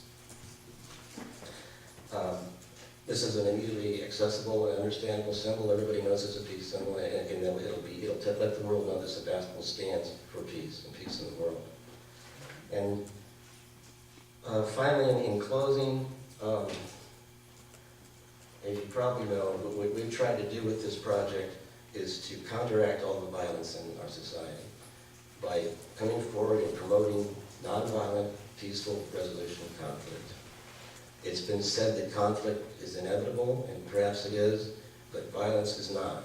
In fact, violence very rarely solves anything. So I hope that you'll find a place in your heart to support this project. I think you'll be proud of it, and the city will be proud of it. It'll be a force for peace, and I want to thank you in advance for giving peace a chance and giving peace a voice. Thank you, and thank you for your consideration.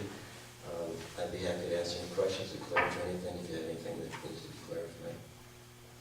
Are there any questions of the applicant or staff? We will hear from the public at this point. 3-minute time limit. Please state your name for the record.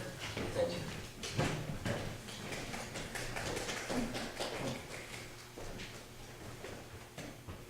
Good evening. My name is Fran Carbonaro, and I've been a voice teacher in this county for 30 years, and in Sebastopol for 20. And I love this idea, giving the voices of peace and nonviolent action, honoring those voices. I'm a friend of Michael's and his family's. I have been for nearly 40 years. And so I've watched this project from its inception, and I like the new wall much better. I also like the new location much better. I personally think it would be an addition to that location. I find that corner and the building to be kind of boring and unattractive, personally, so I think this would actually help the corner. And I also kind of see it as a bit of a gateway to the Barlow. I kind of think of Old Town Sebastopol and the Barlow as a little incongruous, and I don't know, I just kind of see this as a nice segue. So I support this project. Thank you. Next, please.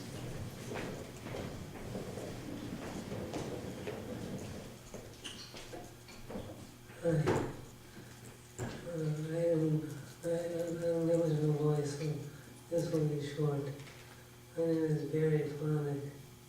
I've lived in Sonoma County for 40 years. Been a Sebastopol resident for 15.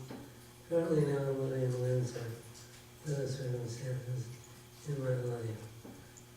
I feel that the living peaceful is a stroke of genius.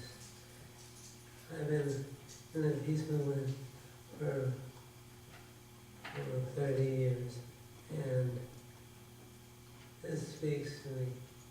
Michael speaks to me, and I think that it's going to be a real positive structure and symbol for people in Sebastopol, both those who are driving by and those on foot. Thank you. Thank you.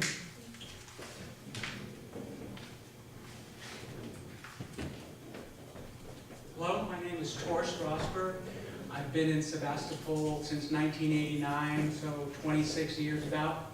I don't have anything to add. I just wanted to express my ardent support for the project. I think it's a wonderful project. I think it fits really right in with the spirit of Sebastopol. I mean, it's a really good fit, and I think it would just enhance the environment and add value to the city, culturally, if you will, aesthetically. And I don't see why this should not be displayed prominently as well. Michael alluded to it. We could hide it away somewhere and that where it doesn't make an impact. And it would still be beautiful, but it wouldn't be quite as beautiful and impactful as it would right in the heart of the city. Thanks. Thank you. Any other members of the public? Yes, and you can make your comments from your seat because we understand your mobility issues. Yeah, Speak up. One, it's a really significant corner, and it's a very attractive corner, and whatever goes there has to just be really right. The second thing is that there is another project that's been designed for that location. It's been in the works for a number of years, and it'll be coming before you in the near future. And if you would offer a little extra time to wait for that application to come before you, I'd rather have you decide between those two projects rather than jump ahead. Thank you.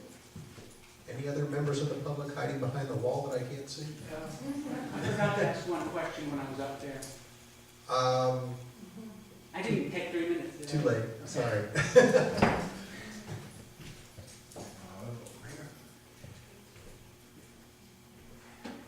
Richard Ritecki from Sevastopol. I just want to thank all of you for this process, Kenyon staff, Arts Council, Planning Commission. It's been a long time, but you all put your energy into all of this work, and I greatly appreciate it. I just want to thank you. Okay. We will close public comment, and is there any discussion? Please. What bodies of the city have approved this project already? Or have approved this to come to the council? The Public Arts Committee and the Planning Commission, that's consistent with the new monument and public artwork process. So, wait, clarification, they reviewed it? Reviewed it and made comments on it. They didn't approve it, but their job is to comment and forward those comments to the council. And has the applicant complied with their comments? I would say certainly some changes in the design resulted from comments from both bodies. The materials changed, the location changed, the stone material, the fee symbol material,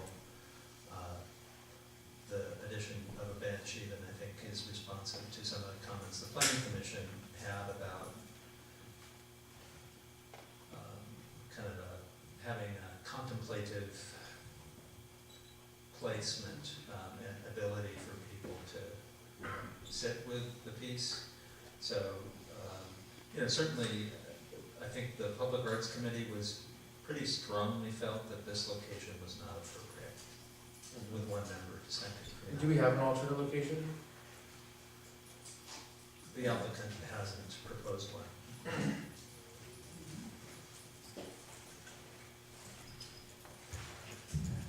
Vice Mayor Curry? Well, I have a comment on the location. I really like this location. The theater people said that the world doesn't even know that's a public park, and I agree, because as we were talking about using city-owned parking lots and what people wanted on the parking lots, I realized that a lot of people didn't even know that that's a city lot there on the corner in a city park. So I think it would behoove us to claim the property as public property and have it look like public property and have art there and have that sort of energy and activity from the plaza flow right across the intersection with a display of significant art. Right now, the pathway from the plaza lines up with the pathway that goes to the theater, and I think a lot of people don't realize that that lines up with a view of Mount St. Helena, and that was all by intentional design. And so we have visually a flow from the plaza across there, but we don't have these significant pieces of art in public display. And I would very much like to see that. I mean, we have folks just kind of jammed up there going around the corner in traffic, trying to get in Whole Foods, and what a wonderful opportunity for them to appreciate art and also get that message, that we are seeking peace in this world. So if they're getting aggravated by the traffic, You know, it's a nice antidote. So for me, I think this is a very much better location than previously suggested putting on the plaza. And I think the applicant has addressed the concerns. It's in his material for tonight. I think there are like 8 or 10 points there as to how he's adjusted from comments from the planning commission and their discussions, different member suggestions, and from the public arts committee. So I see this as greatly improved from its previous design and suggestions. Any comments to my left?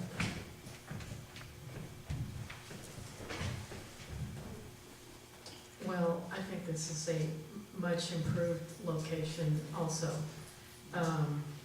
And I do really support the idea of having a peace monument that isn't hidden away.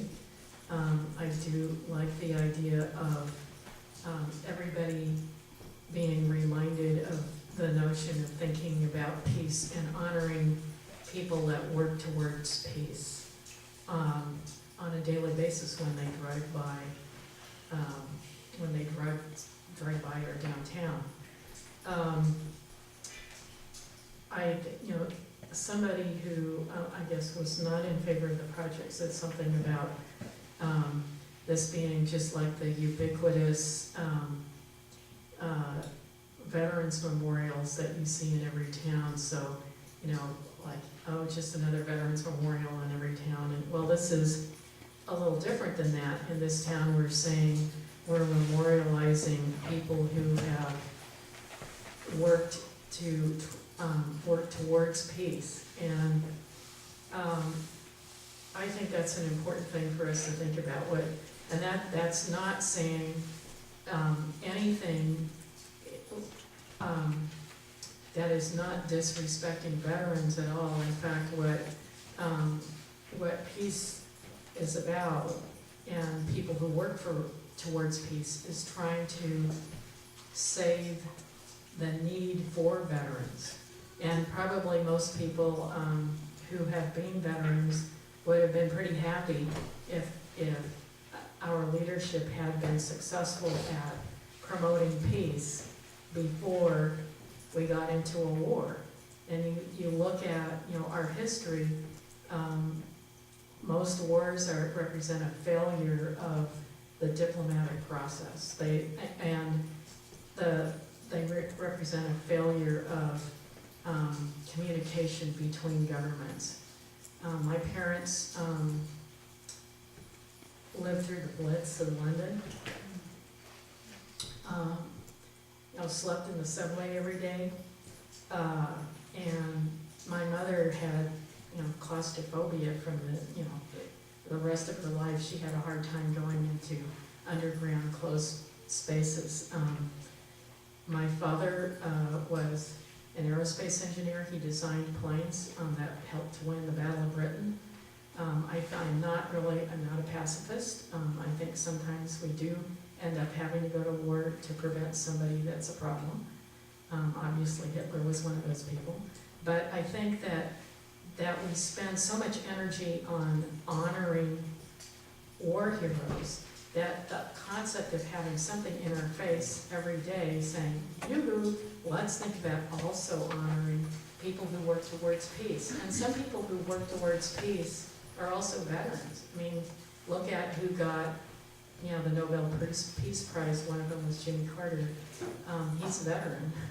A lot of people who have worked for peace are also veterans. So this is honoring and reminding us of that process, and hopefully making the next generation and kids and everybody think about, let's engage in that process first. Let's try and prevent these kinds of violent confrontations first before we move on to something that ends up being a very sad situation for everyone, both veterans and conscientious objectors and the civilian populations who suffer from wars. So I like the idea of having something that's in our public space, that's not hidden away, something that is reminding us of doing something a little different. And I think that that sort of attitude and that belief system is very resonant with the people of Sebastopol. So I like this idea. I think the location is something that we could be proud of. Councilmember Eater, do you have any comments? Well, I, like probably most people, support the concept of peace in the world. Kind of falls in line with a lot of other noble concepts that I think are pretty universally supported. I've expressed my opposition to this previously, and this evening I find myself continuing to do so. And it's for three reasons. One is this item, this sculpture, this artwork, once it's placed, becomes the city's property. And I'm uncomfortable with a dynamic sculpture that changes. Yes, the city council has final approval over approval or denial of who gets added to it, but I just think it's a complex process for the city to be involved in. I think if we accept a gift of art, that it should stand on its own. It should be a static installation. I have troubles with the location, both the prior location and this one. I think it's ironic that it's a peace monument, but it's in one of the most heavily trafficked, high noise level, chaotic locations in our city. And I like to think that people that would go there to be reflective and to ponder or consider the concept of peace and what it means in their life would be doing it in an environment of diesel trucks and, you know, just lots of noise and lots of chaos and lots of movement and activity. So if it were to be approved, it would seem like a more peaceful setting would be appropriate for a peace monument.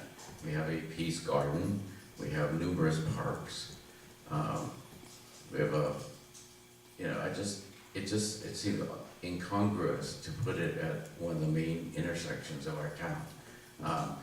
We talked about putting a little public plaza on the corner at CVS, and I think it's pretty universally acknowledged that it's very unlikely to be used because it's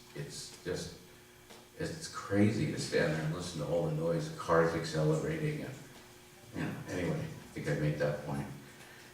And the third point is, and it's hard to say this without sounding like I'm being mean, but I was a design student in college, and I got really emotionally attached to projects, and I had a number of them that met with acclaim, but I had many more that were critiqued by professors or my colleagues or my peers, and this design doesn't work for me. I just will say that. When I think of a similar expression, I think of the Vietnam Wall in Washington, D.C. That is a simple, elegant statement. It's thought-provoking, it elicits your emotions, it's subtle and conveys a message. There's no M16 or Huey helicopter over the top of it to say, hey, this is about Vietnam. Similarly, we had the controversial doorway to hell in town here. It was just an object, and it could be whatever you wanted it to be. There wasn't a pitchfork or the word hell on the door, and it's like we talked about the concept of cool once, like, how do you define cool? Well, you know what cool is when you see it. For me, when I see good art, I know what it is. I mean, I recognize it. I don't have to be, it's good art because of the following 10 items. Again, I'm not trying to be mean, but it's just, It looks like a gravestone to me. I think the peace symbol is over the top. I think if it was a successful piece of art, it wouldn't need a peace symbol to convey that message to you. And it should speak to you and leave it open to your interpretation. For such an important location, we need a really elegant installation there. And I don't find that to be the case, in my opinion. And, you know, I'm sure there's disagreement there. But, so just in conclusion, I don't like the fact that it's never done. You know, it's always moving with a dynamic process. I think the location it's a preeminent location in our town. I don't think it should be treated lightly as to what goes there. In fact, maybe nothing there is better than just feeling that we have the space, we have to put something there. There has been another project proposed there that I'm not saying it's superior or preferable to this, but it would fall under the same level of critical approval as this one. You know, again, I think the design or the location is incongruous.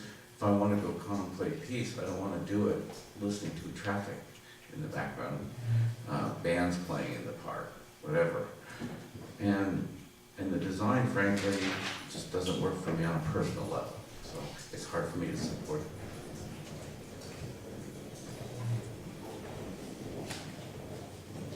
So, as it's been explained, the council has had this item before us a couple of times, and if I'm remembering correctly, this is really our first opportunity to speak to the physical design of the piece. We've had, the first time it was, oh, well, this is an interesting proposal, we don't have any guidelines to weigh it against, and the applicants were very patient with us and completely understanding that the council needed to feel comfortable that there was a procedure in place and that we knew what the rules were for everybody and that it wasn't a case-by-case basis. And your patience is truly appreciated on that front. And the changes that have been made to the physical object, and that's where I'll center my comments, because the idea of a peace monument, I think, it's not original. There are lots of them around the world, and every one of them makes good sense in that it's a monument to peace. That's, I think it's a beautiful thing to do. The problems that I have with it are aesthetic. I think that peace is, and again, this is my interpretation. It's light, it's joyful, it's happy. And the materials that are used here in this particular design can be made to have those qualities. Just because something is stone or metal, cast bronze, doesn't mean that it has to be visually heavy. Think of the Woodstock and the Snoopy statues all over the county. Think of the accordion player statue in Katati. It's light, it's happy, and they're permanent materials formed in a way, I don't say that they overcome their materials, but they really become something beyond what their materials are. The Peace Garden, Peace Park in Nagasaki, Japan is a remarkable place to visit, and all the sculptures and monuments that various cities from around the globe have donated to that installation, it's a remarkable place to visit, and the artwork is unparalleled. And in this particular instance, you cover up the peace sign, and I'm not sure to understand what the piece means, the monument, the wall means, you need to, and I understand that the peace sign is integral with it, but the rest of it, it just doesn't speak peace to me.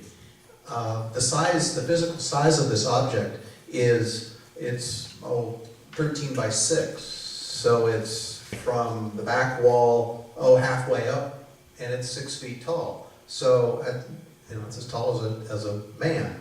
And it's a large edifice. It's a big object that is not transparent. It doesn't have any lightness to it. It doesn't say in the design of the object, it just doesn't say this is about peace. And I think something that is so important, a topic, needs to have that consideration. The fact that the project has morphed, it continues to change, and I understand that that's in response to input, and that's fantastic. That's what constructive criticism is. It's not to make somebody angry, it's to make something better. And my train of thought was derailed at 10 o'clock, I'm sorry. It's in progress. Thank you. It's not a mature, I don't feel like it's a mature design from an artistic standpoint, because it keeps morphing, and I understand why it keeps morphing, but it doesn't feel done to me from the design standpoint. And I share the concerns of Councilmember Eater with the fact that it's not complete. It's continually, annually changing. And from the city's perspective, I think on a personal level, I think that I can probably overcome that. But as a representative of the city, it makes me a little nervous, even though we have procedures in place to cover those contingencies. So I'm afraid that I'm not going to be in support of this object tonight. I'm not going to say that I wouldn't be in favor of it in the future with a revised design. And I have ideas about how I would design it. If it were my task, I would look at visually lighter materials, plate glass, and you can get it as thick as you want. There's all kinds of things. I mean, it's an infinite, that's sort of the fun of it, is that it's an infinite process, and you can always explore with new materials and new forms. So if there are no other comments, discussion? Well, I do have a comment, and then I'm gonna make a motion. Just so folks here this evening know, for all the reasons the two of you don't like this and the problems that you see, I see those as wonderful attributes. And that's what I think is the real fun of art, that people can look at it and see something really, really different. I mean, I never look at the door to hell, and I never thought that was the door to hell, but that's what everybody calls it now, you know? And you go, that's just totally funny, because some people were very threatened by that, and there it is, like a door landed on the ground there. So what I would like to do to move this along is move that the council approve the project as consistent with the resolution 6012, and that we do that with the conditions as are listed in the staff report. There are 9 of them. Is there a second for that motion? I'll second the motion. All right, is there any further discussion? I will call the question. All in favor, say aye. All opposed? Motion carries. Congratulations.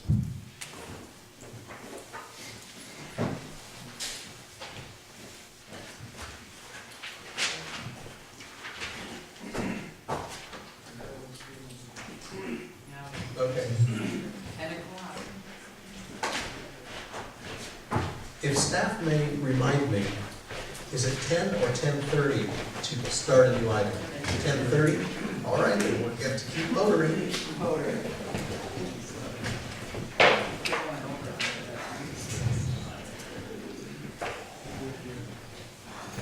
I wish the Caltrans representative would stop laughing. Come to my water board meeting next Tuesday. You'll see a repeat.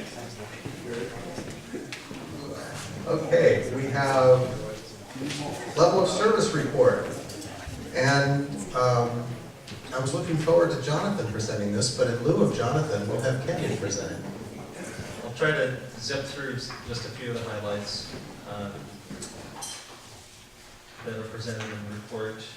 One is that water production or use is down from last year, as our sewer flows. So using less water is a good thing. I think the citizens are being responsive to the drought issues.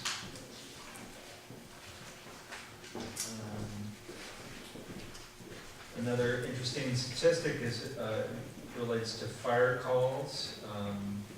A meaningful increase in the number of calls responded to by the fire department, with over 60% of them being medical related. Enrollment in the Sebastopol Union School District is continuing its decline, just 21 students, but that's a long-term pattern that is of concern. In terms of housing development, last year there were just 4 building permits for issued for dwelling units, one of which was a single-family home, and three were second dwelling units. So pretty minimal. Hopefully, in the coming year, we'll see a little bit more housing development. So those are just some of the highlights. This is an informational report, so you can see if you have any questions. Are there any questions of staff?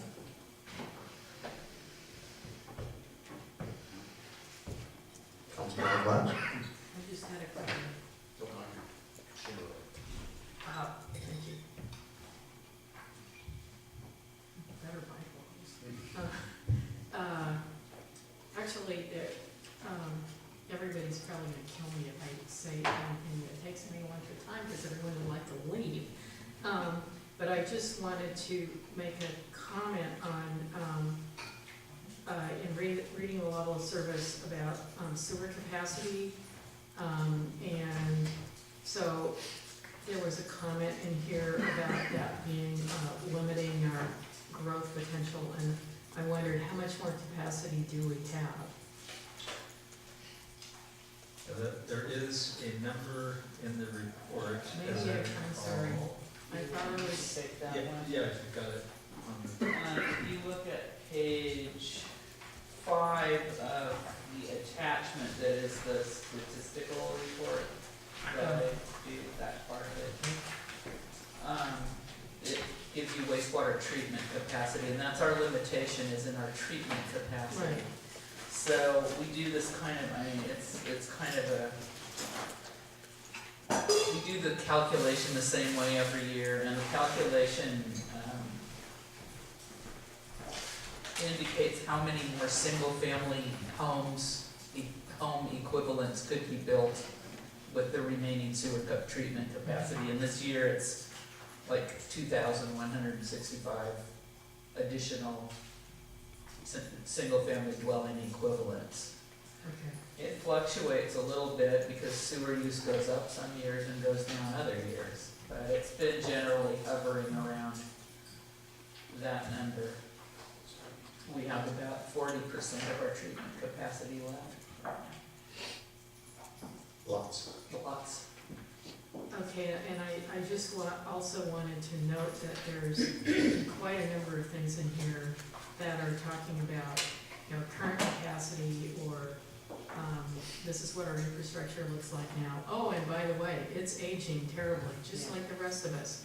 So, so it just seems that as we work in the budget committee, that we really had better review all of this and make sure that we are budgeting long-term to address all of these, the aging sewer pipes, the, all of those things in here. And I also wanted to ask about the, you said the analysis of whether we're meeting our park requirements. Yes. And so the issue was what perhaps including Regal as part of, you know, are we going to include Regal? I wondered if that's what's going on with that with the GPAC, and I think you said it sort of was hanging out in the haven't made a decision yet. Yeah, I don't think that specific issue was talked about, it was identified. So the policy write-up for that element hasn't happened yet, so we'll have more detail in that than, you know, their discussion usually focuses on 10 or 15 key topics that are of most importance for them, but the actual draft policy will include things from the existing element as well as maybe addressing issues like this. And another related one is how we count the Laguna Preserve. That was the other thing I was just going to If ask. we counted all of its acreage, we'd have no. We have no problem. In terms of that standard, so, you know, and that's on the discussion list as well. Well, so then the feedback I wanted to give you, because that's what I suspected was the case, that we have this huge preserve out there at the two extremes of our city limits, which would make it so we don't have any lack of park.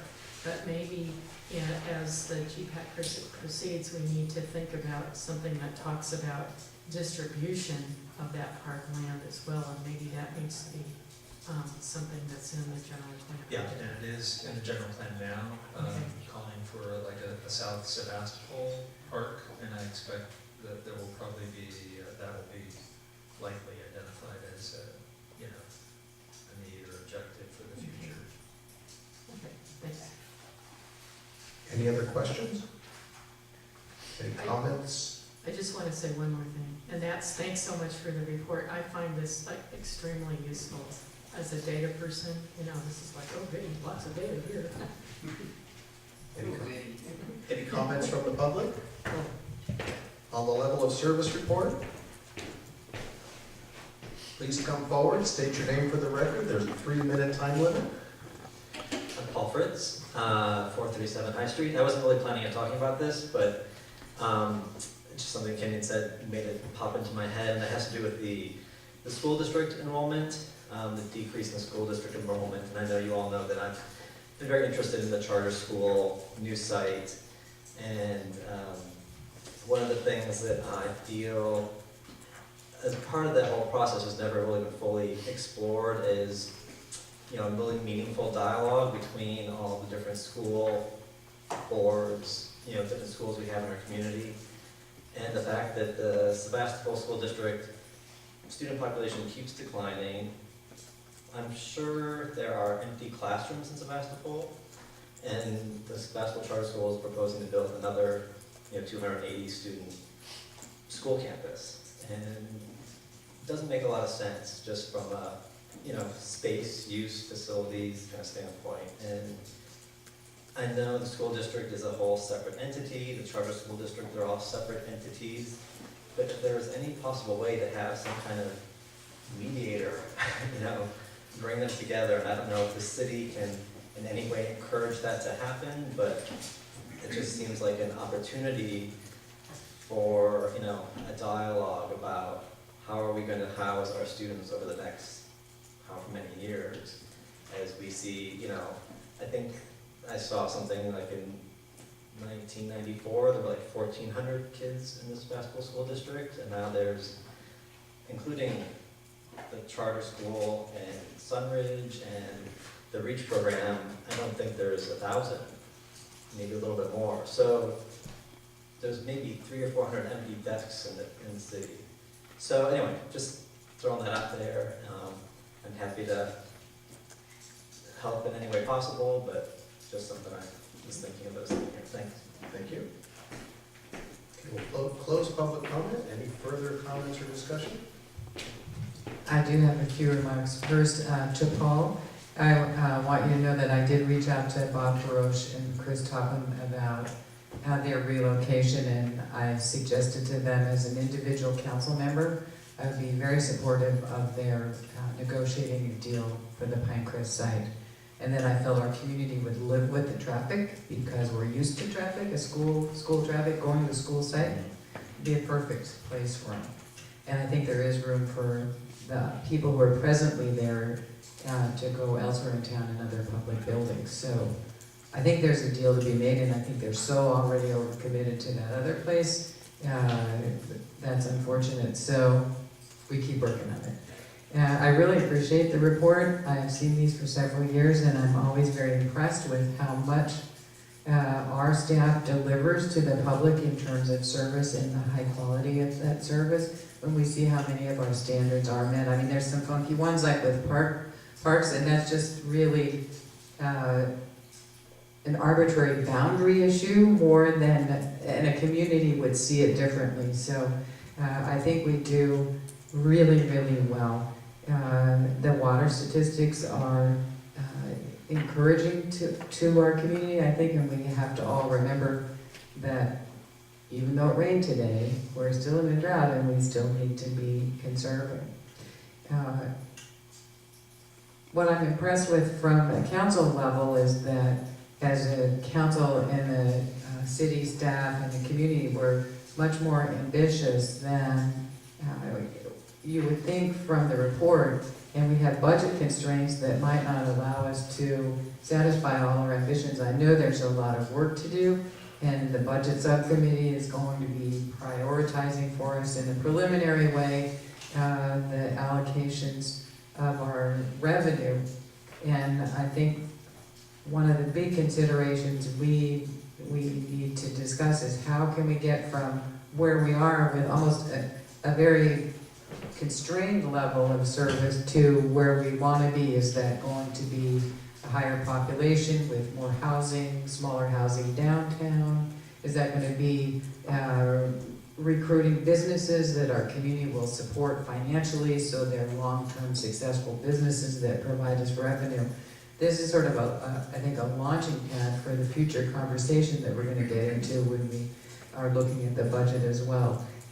We know we have needs to provide greater assistance to our staff just to even stay at this level. So it's challenging in a way that I think this council can address. You know, how can we provide the financial means to get to the future that we're all interested in working for? Any other comments? Okay, this was an informational item, so we will put it to bed and move on to our final item. Report on the parklets ordinance. Planning Director. Yeah, the council directed that the city look into formation of a parklet program. This involves conversion usually of parking spaces or unused street spaces, kind of excess spaces that could be converted to other uses such as outdoor seating, seating for restaurants, or park space. And several other cities, San Francisco in particular has been a real pioneer in creating parklets. This concept was referred to both the Planning Commission and Complete Streets Committee. We provided them with examples from the San Francisco, and also Portland has a pretty detailed program, and identified a number of issues for input by these bodies. The Planning Commission suggested that rather than creating a very technically detailed program of our own, that we could utilize the work of these other cities and the existing encroachment permit process, which is required for improvements to the public right-of-way. So the combination of maybe a limited resolution that expressed the basic city policies and procedures for consideration of parklet applications, with reference to the San Francisco program that has many, many pages of standards and considerations that people need to have. There are, it's a seemingly simple idea, but anytime you make improvements in the public street especially, there are concerns about safety, about ADA, about even drainage. You're putting it up, you know, near the curb where the gutter is, drainage, and liability. If it's not appropriately designed and reviewed, there could be significant liability concerns. So the standards, when you review them from these other jurisdictions, are pretty demanding, but that's for good reasons. So the staff recommendation is consistent with what the commission recommended.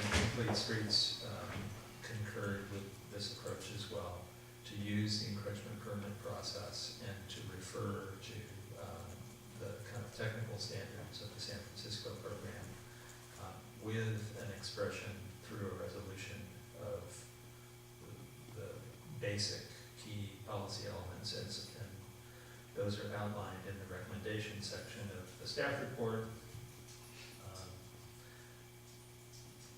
Among other things, to demonstrate substantial support. It's not, there's no percentage identified, but that an applicant should identify a specific location and show that the shop owners or property owners or residents in that area, that a good number of them support it.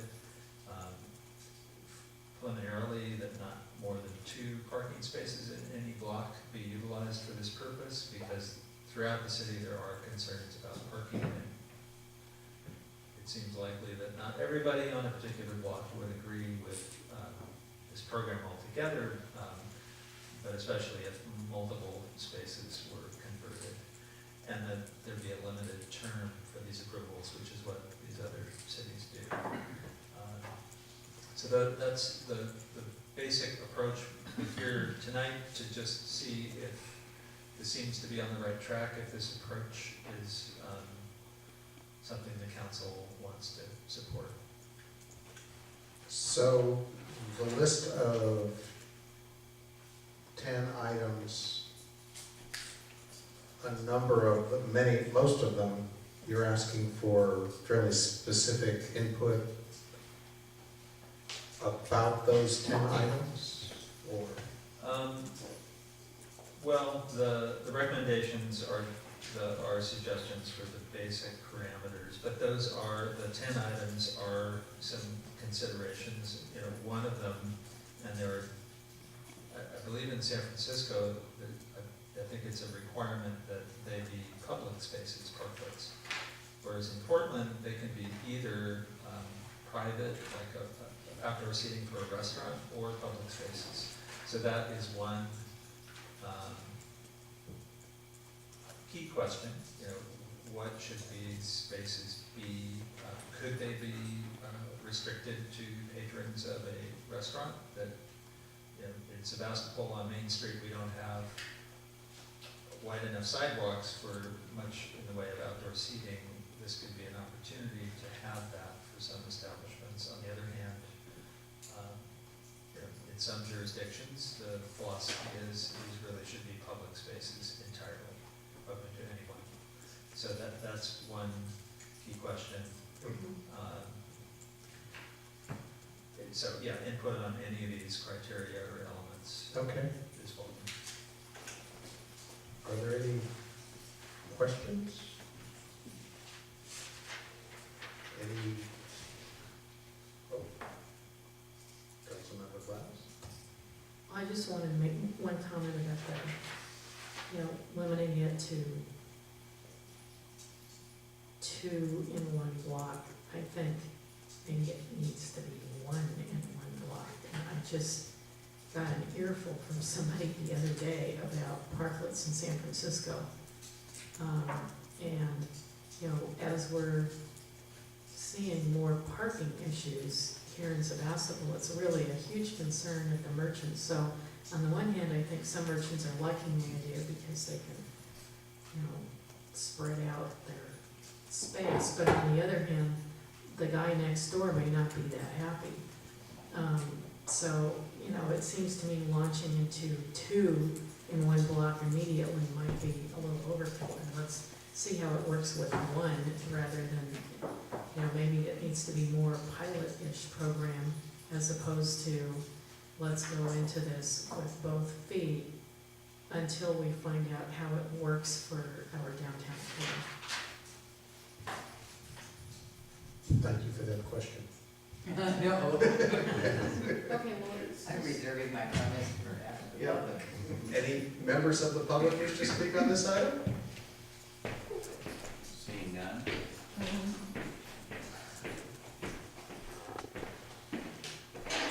Hello again, Paul Fritz, 437 High Street.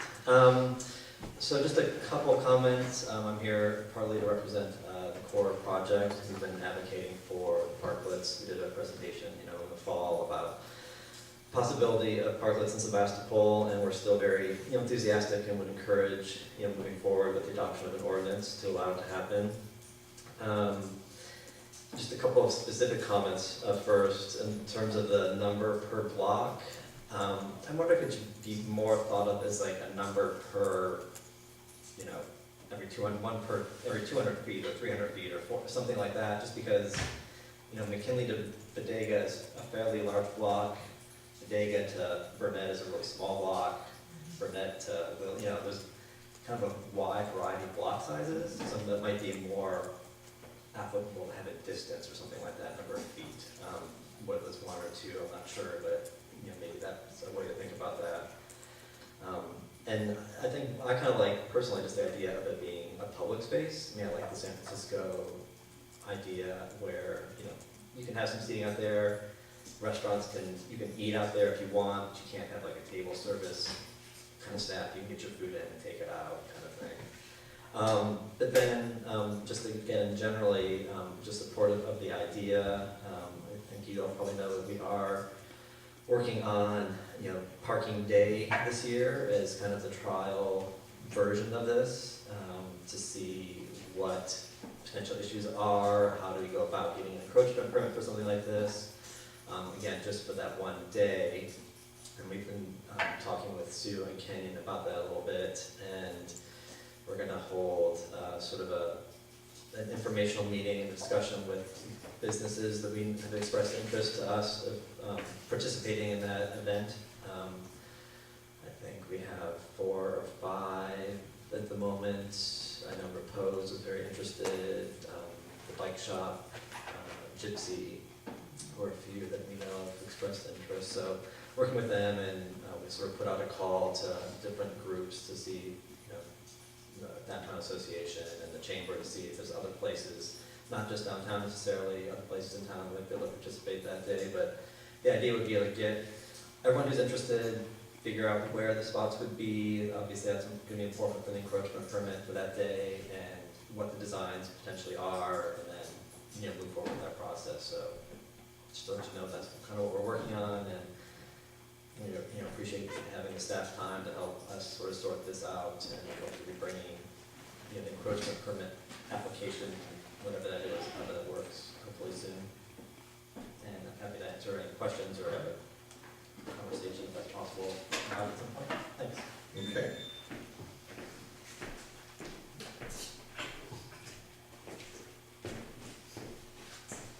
All right. So I would think that moving through this list of items rapidly would make some sense so that staff can get the feedback that they're asking for. Well, first maybe we should discuss whether or not proceeding using the existing encroachment permit process is preferable. You're talking about the 9 points at the end of the staff report? We're talking about the Or the 10? The 10. The 10, okay. The questions are, Because at the bottom there it says, direct staff to prepare a resolution with these parameters.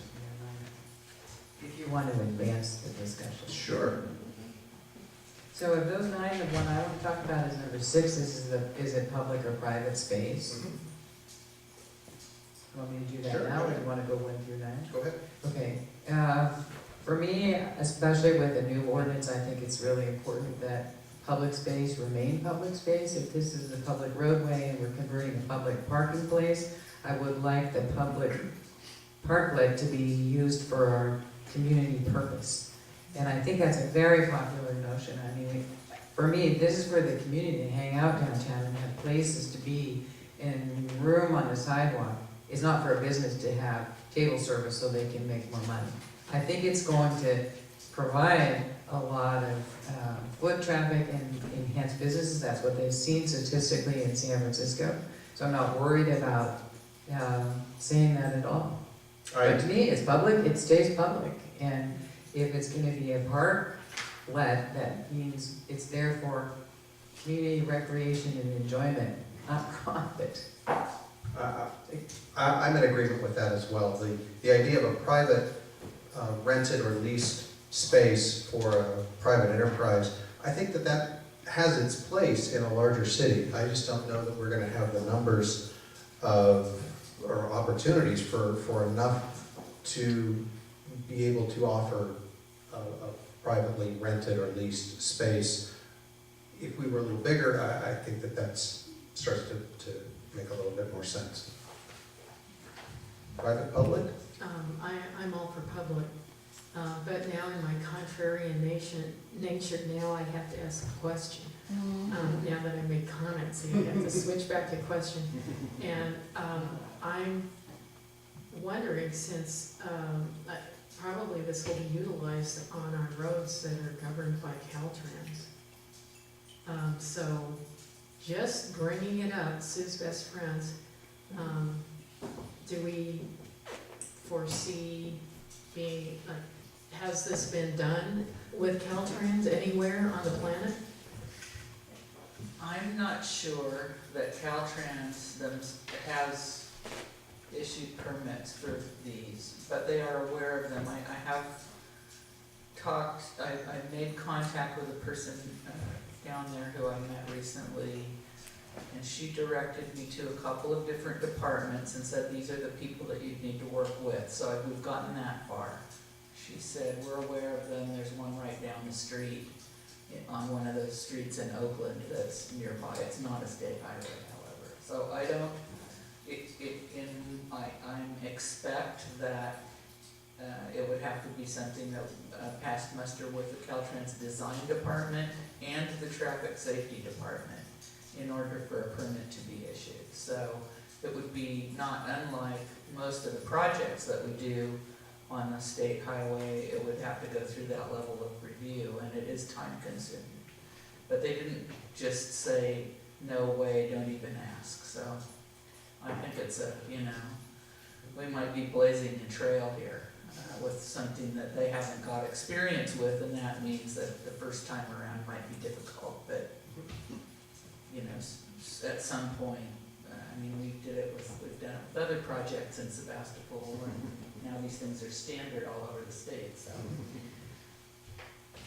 I don't really know the Trailblazing with Caltrans can be scary, but I'm wondering if it might be prudent to do more interface or get more feedback from them before working on a resolution?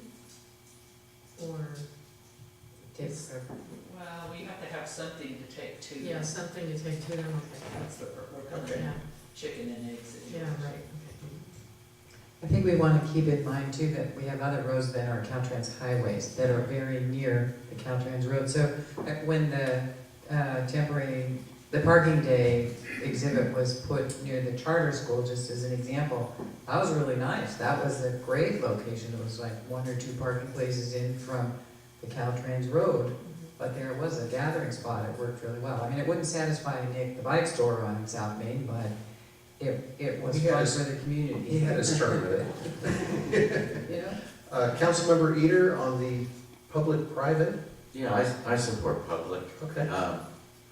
And in line with that, you know, if there's tables out there ostensibly for the use of numerous restaurants or whatever, I question whether we need to have some type of a prohibition against display of goods from another kind of store, like, you know, the shoe store wants to have a Saturday sale, so they fill up the parklet with boxes of shoes and stuff like that. You know, and by then becomes an extension of their retail facility. You know, I mean, if we're gonna keep it public, and actually that ties in a little bit with item number 4, it's just about whether parklets may have signage. I'm concerned about somebody putting a, you know, eat at XYZ restaurant on the side of the parklet. So I think there should be a prohibition against advertising of any type.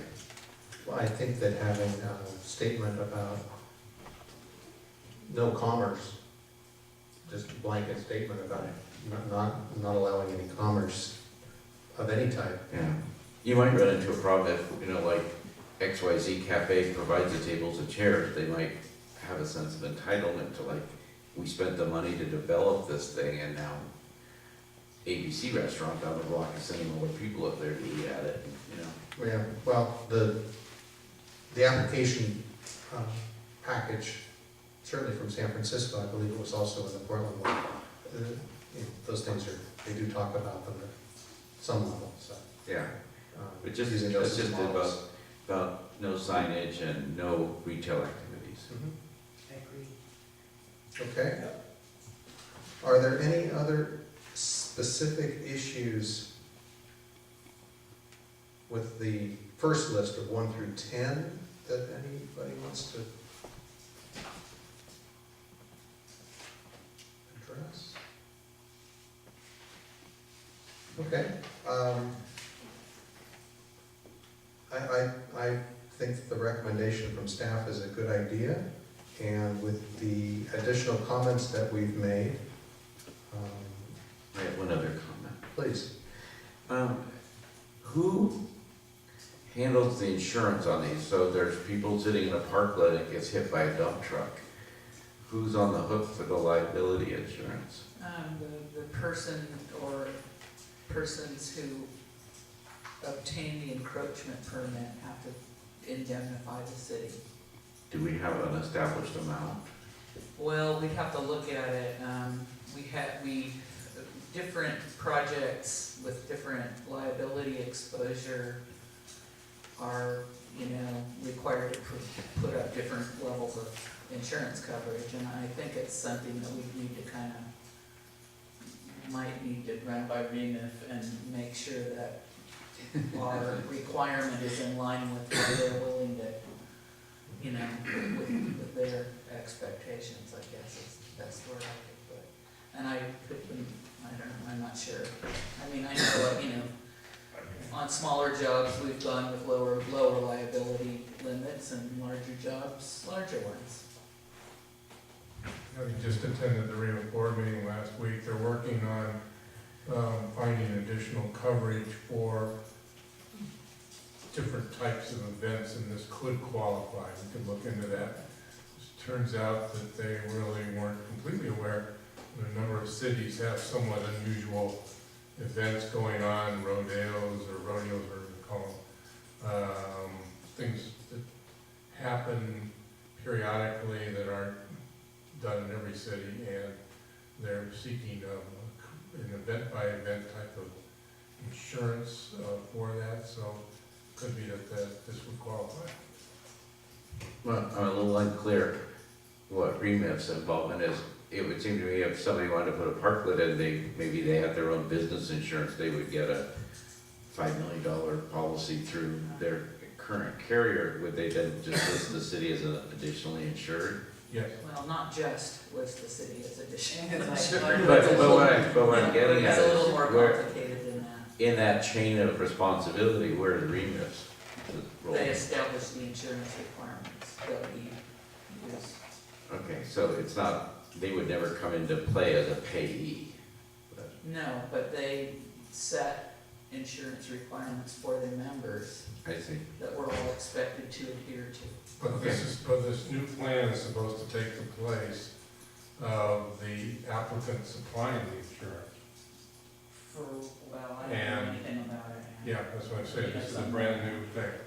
So this may apply, and it makes it easier for applicants because the city doesn't require the insurance, the city provides the insurance through Remit and builds in an extra expense into some kind of a fee that attaches to that. But the applicant no longer has to jump through the hoops itself to find the insurance, which is sometimes very difficult for applicants to do. So in these unusual circumstances, you say, good news, you don't have to supply the insurance, the city will do it for you at an additional charge. I can't imagine who's gonna have the weirder look on their face, Caltrans or Remit, when you fill up.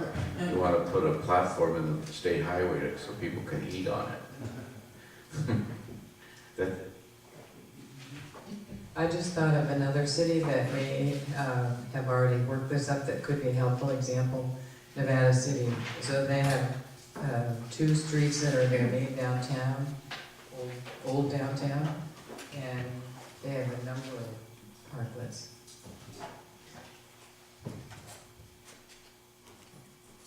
So if we are all comfortable with the staff recommendation with the other comments that have been made, is there someone who would like to make a motion ratifying that?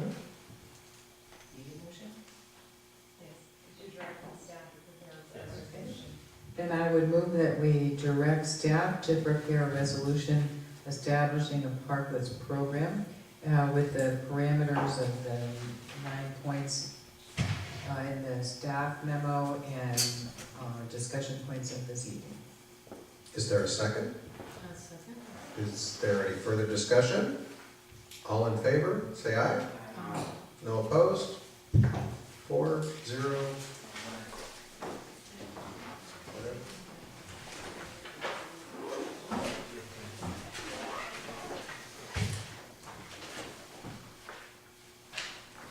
Any reports from anybody? Reminder, mayors and council members, meeting is Thursday night, 6:15. 6:15, please go.